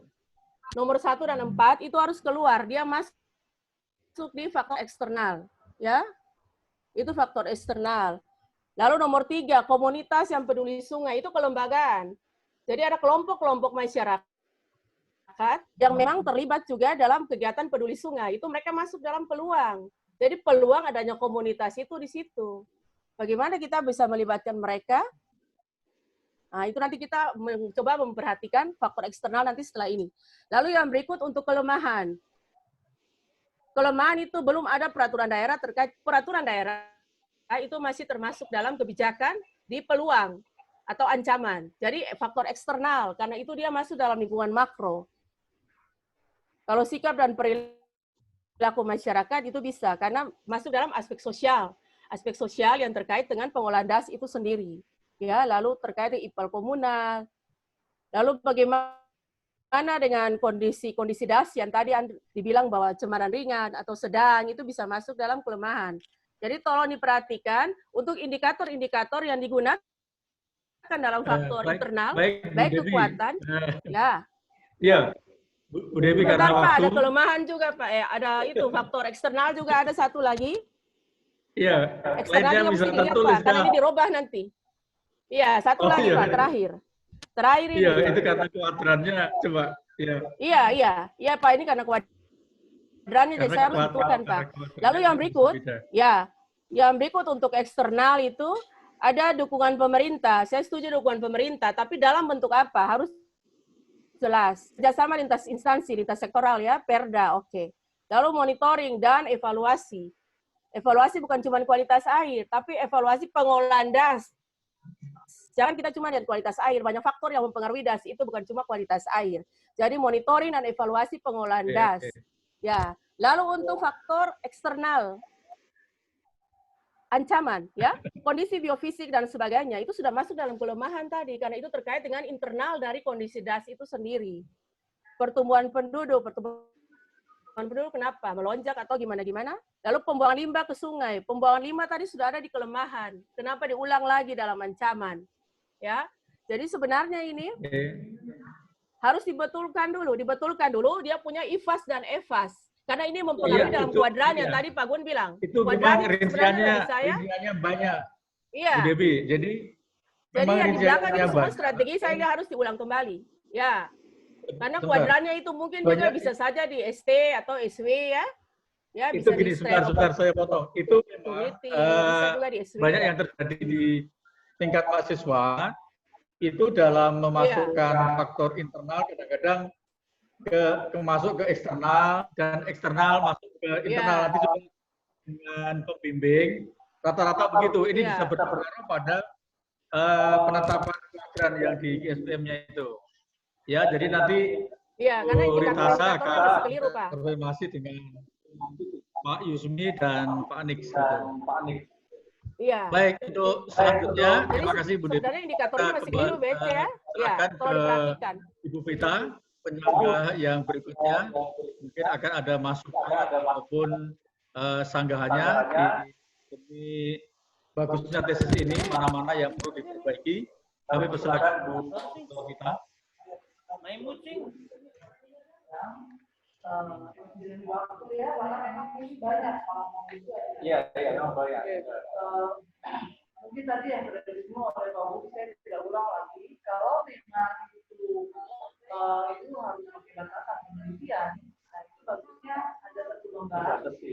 Ya, yang itu menjelaskan bahwa memang judul ini tidak memang masuk. Tapi ketika kita masuk ke dalam membaca buku itu kan ternyata semua ada menjelaskan. Nah itu perlu juga ada, karena ketika orang pertama kali lihat Anda punya judul wah ini lengkap loh. Nah, kan ternyata itu terus ya dari itu sudah dipahami betul. Tapi kalau kita apa istilahnya benang merah antara Anda punya judul, tujuan dan kesimpulan. Jadi kalau nanti dilihat secara sebenarnya kalau memang harus perfect, kalau bisa perfect apa? Nah terkait tadi dengan yang sudah Ibu jawab buat Ibu ini, kalau mau dilihat ya dari Anda punya hasil sebenarnya sudah terjawab bahwa komplikatornya itu terkait dengan apa? Sampai dia muncul dampak seperti yang ada di dan itu kira-kira apa yang paling besar? Ini paling besar. Kira apa? Nah, faktor penyebab yang tadi saya bilang itu. Jadi rata-rata bahwa penyebab ketercemaran air itu adalah limbah itu. Nah, limbah yang saya lihat faktor makro karena pola pemukiman karena pola pemukimannya yang memanjang mengikuti luasan dan kebiasaan masyarakat untuk semuanya bertolak ke sungai. Kalau itu memang orang dinas lingkungan hidup itu rata-rata di seluruh dunia orang mencari pola itu. Pertamanya orang masak, yang kedua dekat air dulu, gitu kan? Nah sekarang itu penyalurannya itu ingin mengeluarkan strategi. Berarti sebenarnya yang menjadi titik fokus pembahasan itu lebih detailnya. Ini kira-kira bagaimana nih? Karena nanti luarannya kita tidak tahu apakah nanti itu salurkan untuk Pemda dia merubah. Karena tadi dari hasil diagram itu masuk pada posisi ya. Tapi kalau memang kita sudah sama kayak ini sebenarnya itu punya pendapatan IPAS dan IPAS itu ada sedikit beres. Iya, tadi sudah dikonklusikan oleh Pak Bun. Tapi kalau dilihat lagi, nah itu sebenarnya yang menjadi titik fokus kalau buat saya sih itu nanti di nomor Anda. Gitu. Karena kalau data di sini kan ya memang yang bisa dipungkiri pola. Halo. Pak Kaprodi. Ibu Vita. Ibu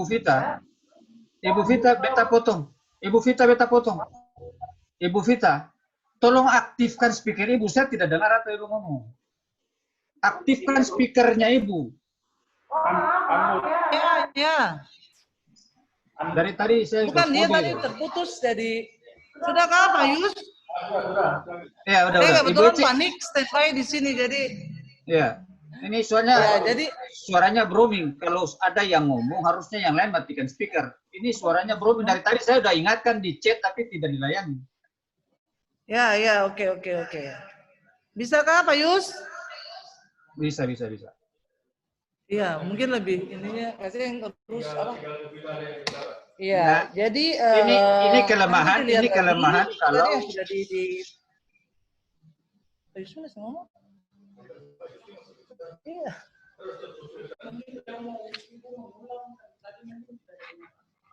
Banyak. Mungkin nanti share lagi dengan Tanik ya. Terus apalagi kenapa Ibu tidak mengambil penilaian untuk strategi ini pakai istilahnya ada kuesioner khusus untuk keinforman? Atau istilahnya pola pengumpulan data dari keinformannya Ibu pakai metode bagaimana? Metode wawancara. Iya. Oh, seperti itu. Ibu tidak ambil data masyarakat? Sekitar itu, Ibu tidak mengambil kuesioner mereka? Wawancaranya data sekitar masyarakat, tapi wawancara secara lisan dan secara pendapat. Oh, seperti itu.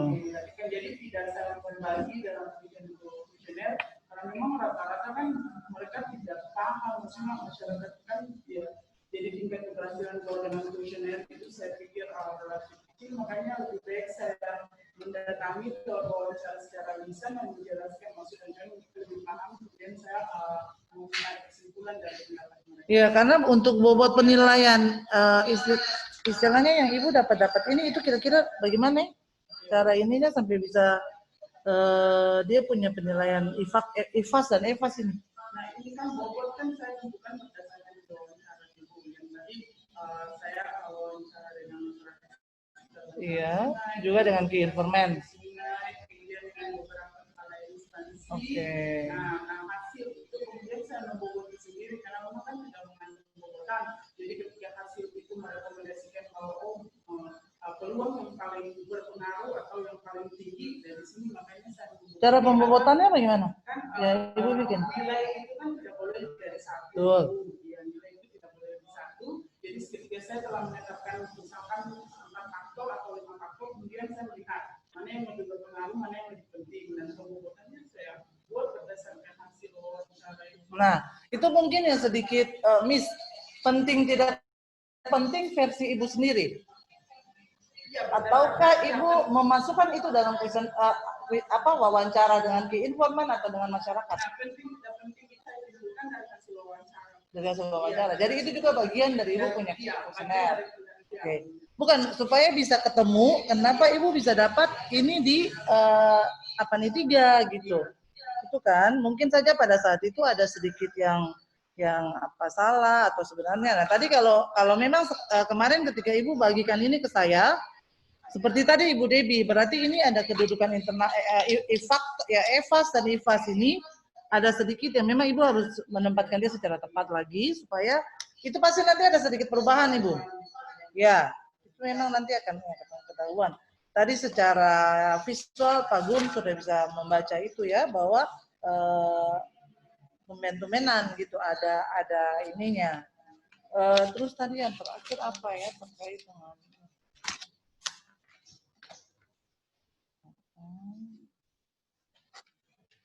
Nah, sekarang kalau yang tadi juga saya mau singgung data terkait dengan sosial ekonomi masyarakat. Kalau dilihat dari tesisnya itu kan memang tidak ada ya. Ibu memasukkan itu. Nah, kenapa Ibu tidak memasukkan itu? Simpel saja, apakah terkait dengan waktu, tenaga, biaya, ataukah dia tidak terlalu penting untuk Ibu menemukan novelty-nya. Sementara itu kalau menurut kami itu bagian karena terkaitannya dengan rekomendasi yang Ibu mau kasih bahwa ketahuan semua aspek itu terbaca gitu loh. Karena itu kadang-kadang jadi faktor yang orang bilang kecil tapi dia ininya besar gitu. Kenapa Ibu tidak pakai itu?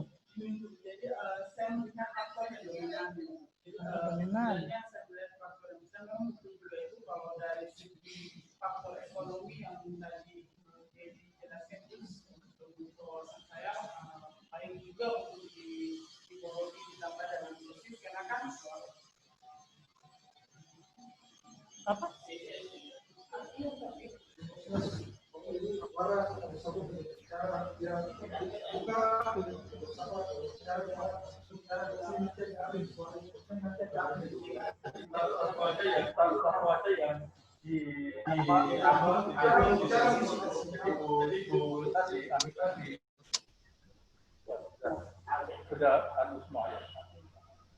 Ya Ibu, jadi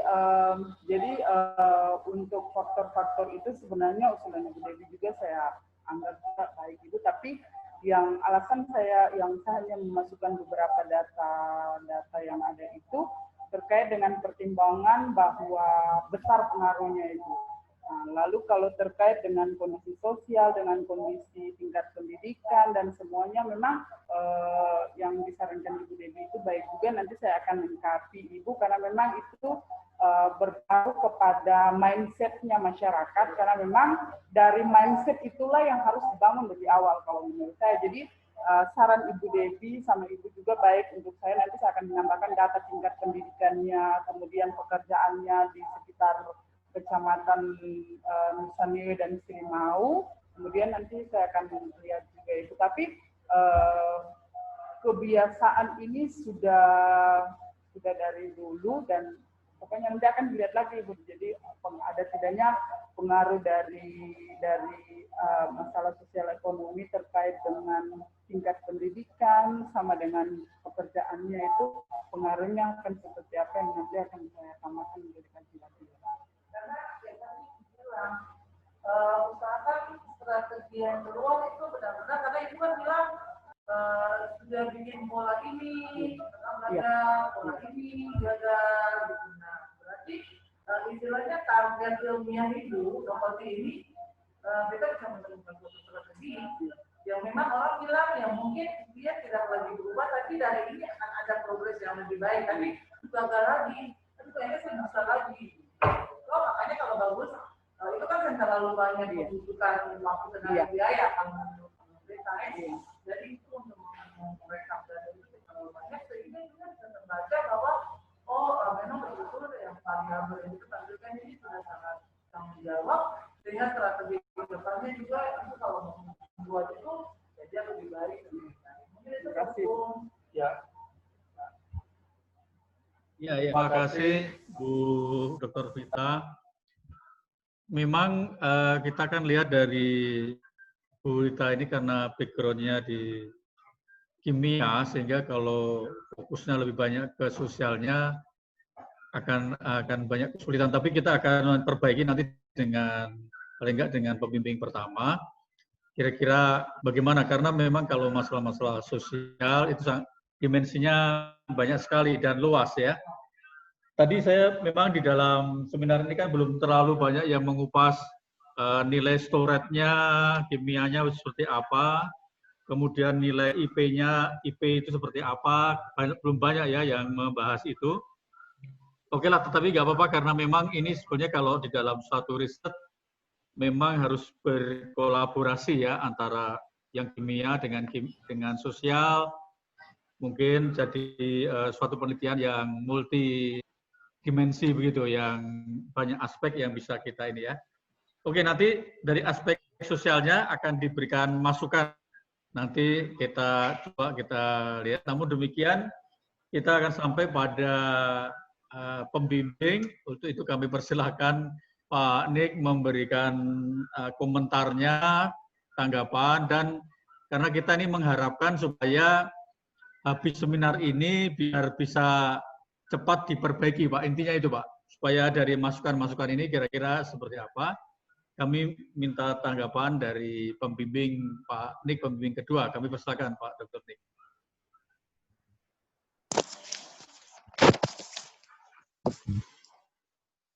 Ya, terima kasih Pak Gun. Moga-moga suara saya bisa kedengar sama peserta yang lain. Terima kasih juga atas masukan dari mahasiswa dan juga dari para penyangga untuk memperbaiki tesis dari Ibu Ece ini. Pertama sebelum saya membahas, mengomentari sanggahan dari beberapa mahasiswa dan juga dari penyangga, memang penelitian Ece ini terkait dengan strategi, tapi dia memulainya dari menentukan kualitas air sungai di beberapa sungai di Kota Ambon. Parameter yang diangkat bahwa dia menguji beberapa parameter kualitas lingkungan, terus menilainya dalam bentuk evaluasi untuk kualitas mutu menggunakan metode storage dan indeks pencemaran. Ada kurang lebih 22 parameter yang dianalisis, mulai dari parameter fisika, kimia, dan biologi. Tetapi untuk pengangkatan peninjauan kualitas mutu air itu dia hanya dalam metode storage itu berdasarkan Permen 155 tahun 2003 itu biasanya hanya mengangkat ada 7 parameter penting untuk menilai kualitas air, diantaranya itu DO, BOD, COD, TSS, terus total coliform dan E. coli untuk menilai. Dari ada rumus yang harus digunakan dan itu kita menyelesaikannya menggunakan Excel supaya semua datanya terhimpun baru kita analisis. Didapatlah bahwa data-data cemaran itu sungai berdasarkan metode storage itu ada cemaran ringan sampai cemaran sedang. Selanjutnya, berdasarkan data storage itu kemudian kita pindahkan ke rumus untuk mencari indeks pencemaran sungai yang ada di beberapa sungai di Kota Ambon. Penyelesaian rumus saya kira itu hal matematis biasa yang mungkin bisa dikerjakan asal datanya kita teliti, karena data kualitas Ibu Ece ini ada sekitar 4 sungai kali 6 titik ada 24. Ya semulanya tuh malah kami mungkin karena ini saking agak cukup lama, karena kita juga berpikir untuk beberapa tahun ke belakangnya. Oke, saya kira itu penjelasan terkait dengan pemilihan beberapa parameter dalam kita.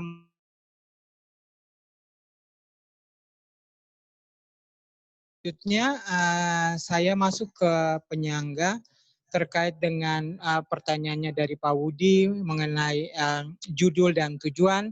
Ini terima kasih masukannya, nanti akan kami pertimbangkan. Mungkin tidak sebut sungai di Kota Ambon, tapi mungkin beberapa sungai. Kalau memang penyebutan das itu sudah tidak bisa mewakili lagi seperti yang tadi dijelaskan oleh Ibu Ece. Selanjutnya untuk Ibu Silpi, terima kasih atas masukannya. Untuk strategi, mungkin kalau kita mengambil strategi yang lebih tinggi levelnya, otomatis strategi-strategi yang dibawa untuk kategori cemaran yang lebih ringan pun akan tercakup di dalamnya. Jadi kita menaikkan level untuk strategi itu sudah bisa mengcover semua level untuk tingkat ketercemaran.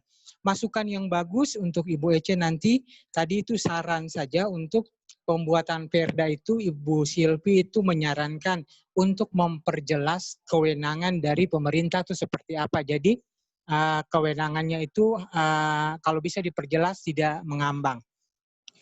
Iya, untuk Pak Gun, untuk Ibu Vita, dan untuk Ibu Dewi, terima kasih banyak masukannya.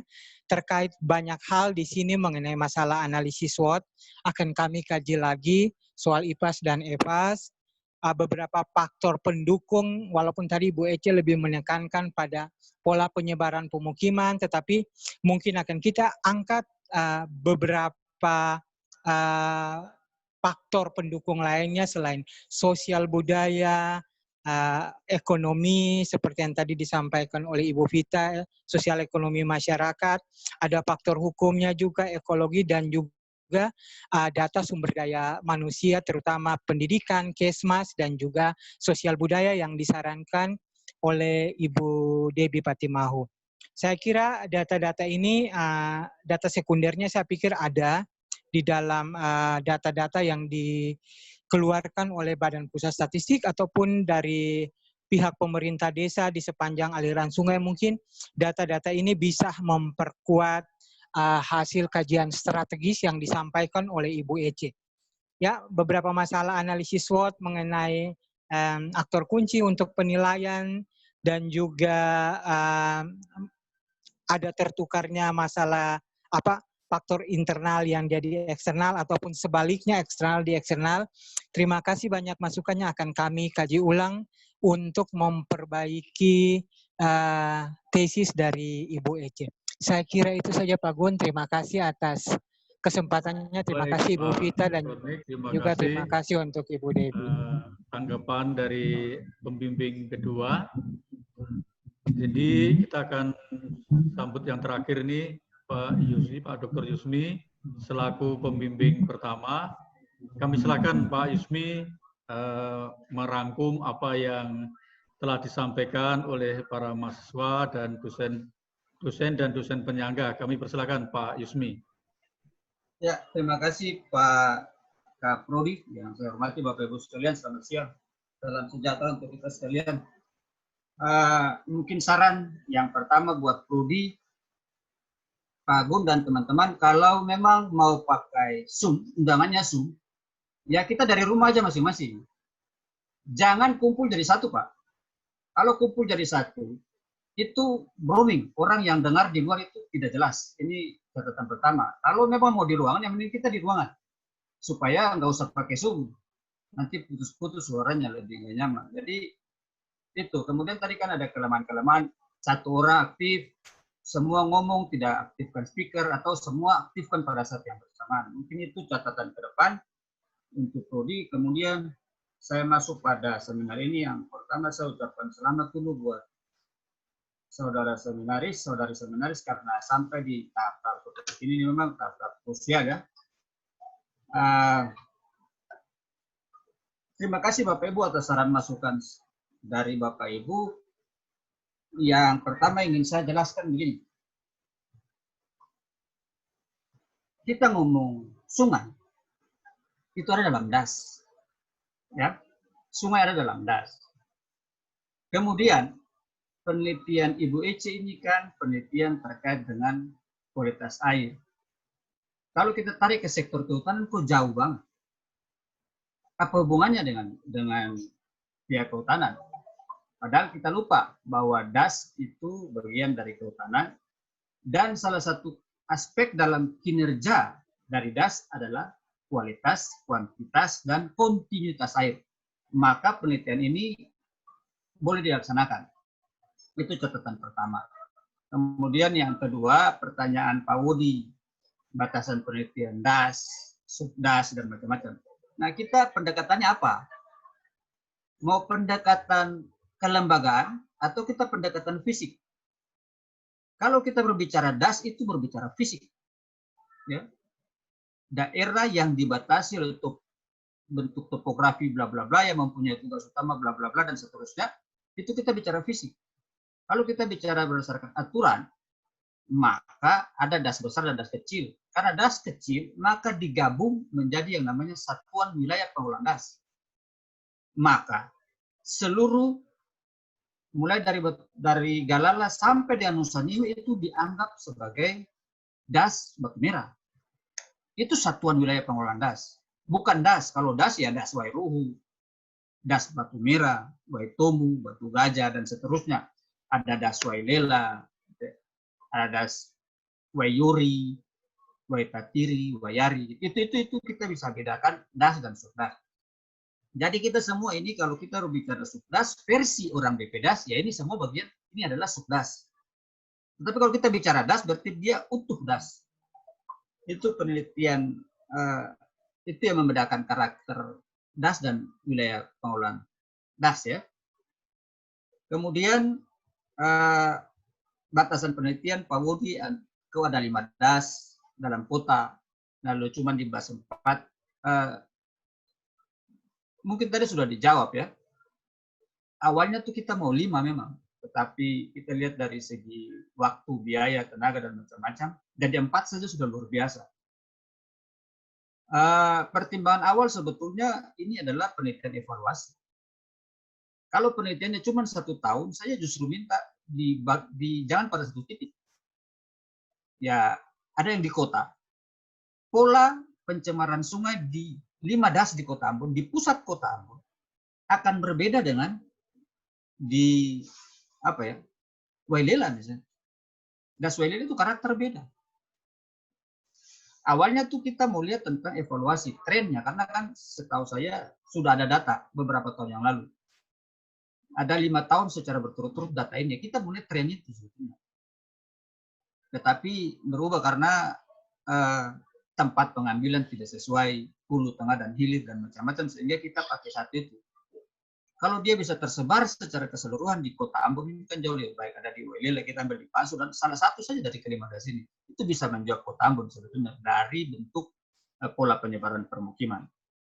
Itu catatan pertama, Pak, terkait dengan batasan wilayah penelitian.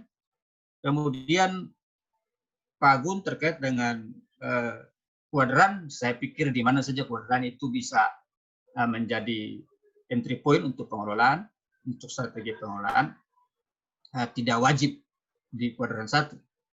Nah, terkait dengan ada salah-salah atau ada kita masukkan pada posisi yang agak lain, itu nanti kita perhatikan seperti saran Ibu Dewi. Kemudian tadi ada Ibu Silvi bertanya apakah satuan pengelolaannya sama untuk ke-14 ini ya. DAS ini sebetulnya berada pada pusat kota, karakternya sama, dia lokasi berdekatan, jadi strategi pengelolaannya pasti sama. Karena satu sama, kecuali ada beda. Ada pembeda.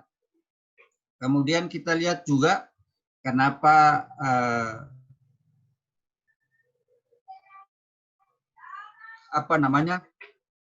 kita lakukan ini jadi satu, pengolahannya jadi satu, karena kita lihat karakteristik das di pulau-pulau kecil itu kan yang ada cuman bagian hulu dan bagian hilir. Tidak ada bagian tengah. Kalau ada bagian tengah ini asik. Apa yang asik? Di situ sumber pencemarnya akan berbeda. Sumber pencemar dari sektor pertanian itu akan muncul. Pasti banyak pestisida dan juga banyak pupuk yang akan masuk menjadi beban pencemaran di sungai. Nah, ini tidak kelihatan. Karena kita berada pada das kecil yang ada hulu dan hilir. Tengahnya tidak ada. Sehingga pola strategi pengolahan akan sama. Ya. Dari letak yang berdampingan, berada pada pulau yang sama, karakter manusianya sama, kemudian karakter fisik dasnya sama, maka strategi pengolahannya sama. Itu dasar. Mengapa dikatakan, tadi saudara seminaris sudah jelaskan bahwa kenapa itu digunakan satu strategi untuk semua. Kemudian terkait dengan apa yang disampaikan oleh Ibu Debbie, sebetulnya ini saya sudah diskusikan minggu lalu dengan saudara seminaris bahwa bagaimana kita membuat strategi antara pencemaran dan tiba-tiba strategi. Apa sih jembatan di tengahnya? Ini yang pada akhirnya muncul. Ini yang pada akhirnya muncul bahwa harus ada jembatan penghubungnya. Jembatan penghubung yang tadi Bapak Ibu sampaikan. Ya, bagaimana kondisi permukimannya, bagaimana sumber daya manusianya, bagaimana kondisi lain-lainnya, peran pemerintah dan macam-macam. Ini yang menjadi jembatan di tengah. Dari jembatan inilah kita melihat mana sih EVAS, mana sih IFAS. Kan begitu. Tetapi secara dalam penelitian ini tidak tergambarkan secara detail. Kita tidak membuat subbab satu-satu, tetapi sebetulnya sudah terbahas dalam apa sih yang menyebabkan terjadi kenaikan beban pencemar pada parameter A. Misalnya BOD. Apa sih yang menyebabkan BOD itu? DO. Nah, itu semua sudah dijelaskan, sebetulnya ada jelaskan, tetapi sifatnya dia gabung pada satu parameter. Tapi kalau dipindahkan, satu persatu ada sosialnya, ada pengaruh permukimannya, ada tutupan lain, itu masuk semua jadi satu. Sebetulnya sudah ada di dalam pembahasan itu. Saya diskusi dengan saudara seminaris ini cukup panjang dan dia jamin itu saya lihat dalam tulisannya memang ada. Cuman tidak berada pada satu subbab yang pada akhirnya bisa lebih mudah dimengerti. Kemudian terkait dengan faktor-faktor tadi sudah dijelaskan dengan baik oleh saudara seminaris dan juga nanti coba kita tambahkan atau kalau kita bisa pindahkan nanti kita pindahkan. Kemudian terkait dengan peralatan saya pikir tadi sudah dijelaskan.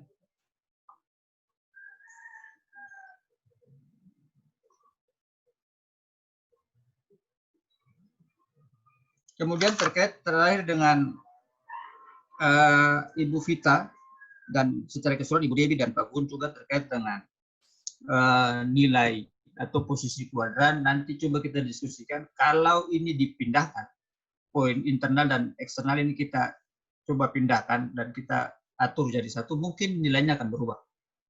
Kalau berubah, apakah dia pindah di kuadran atau mungkin dia tetap sama, nanti kita coba lihat.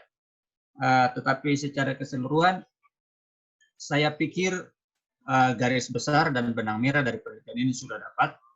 Artinya satu yang perlu saya tekankan begini, Bapak Ibu, terkait dengan strategi pengolahan DAS, penelitian DAS, tadi Bu Dewi sudah sampaikan, bicara DAS ini sudah ratusan bahkan ribuan orang yang jadi profesor, doktor, master, dan sarjana.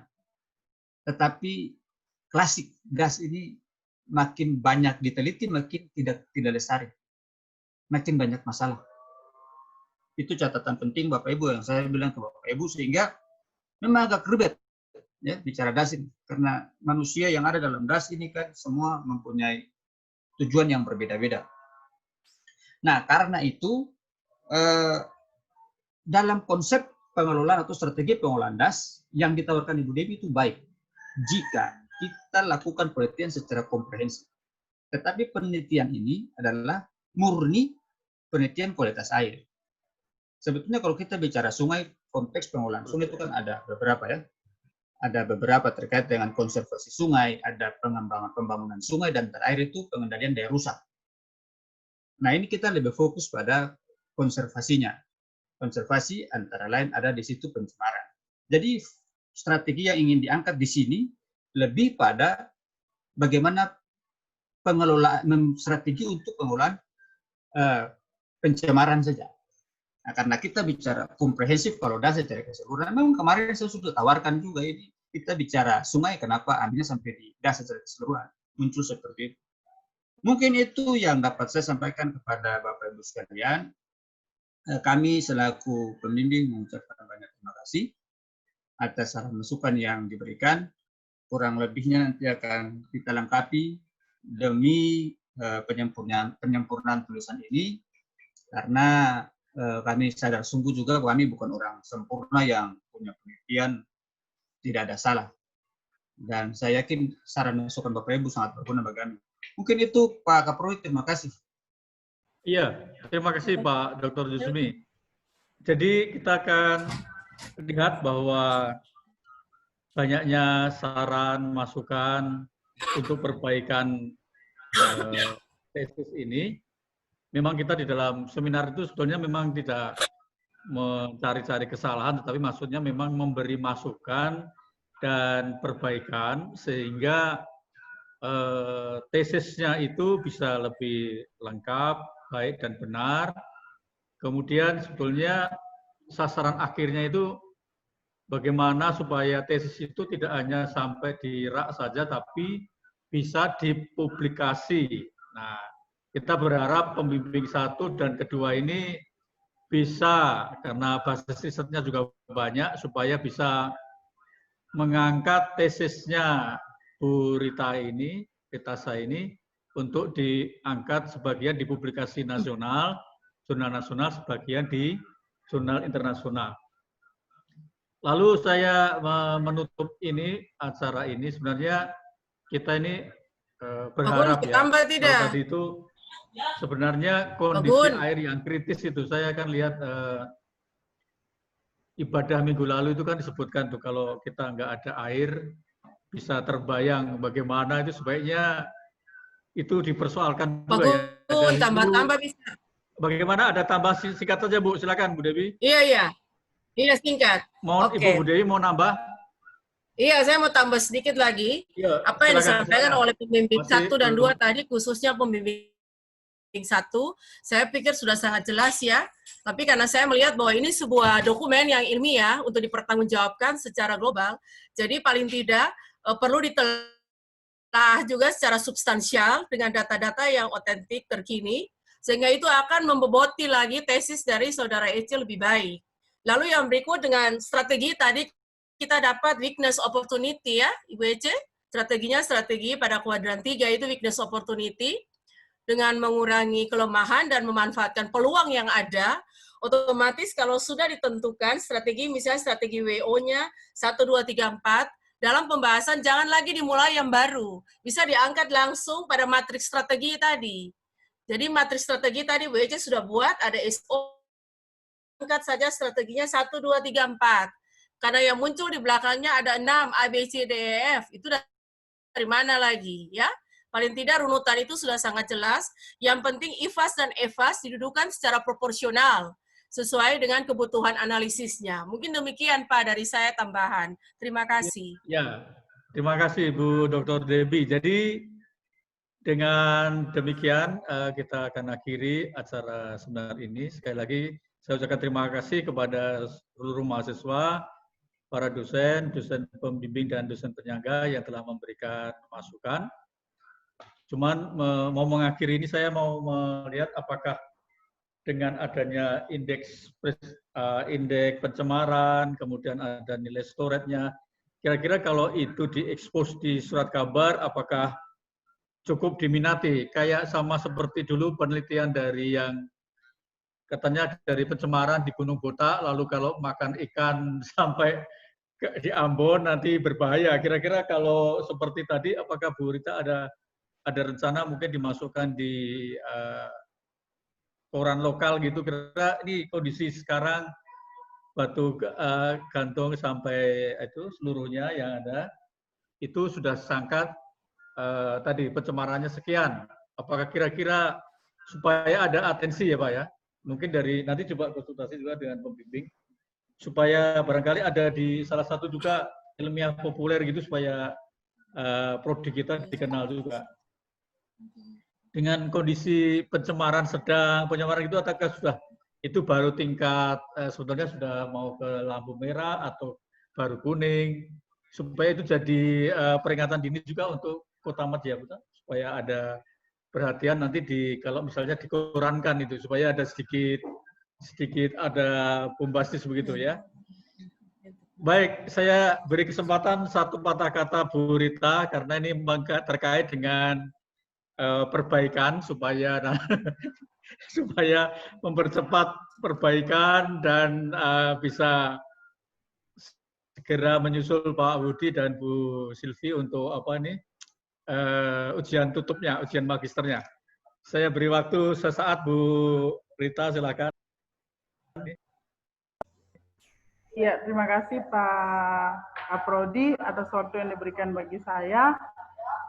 Pertama-tama saya mengucapkan terima kasih kepada Bapak Ibu dosen penguji, Ibu-ibu dosen penguji dan teman-teman mahasiswa serta Pak Kaprodi juga yang turut memberikan masukan, saran dan pendapat dalam memboboti akan tesis saya.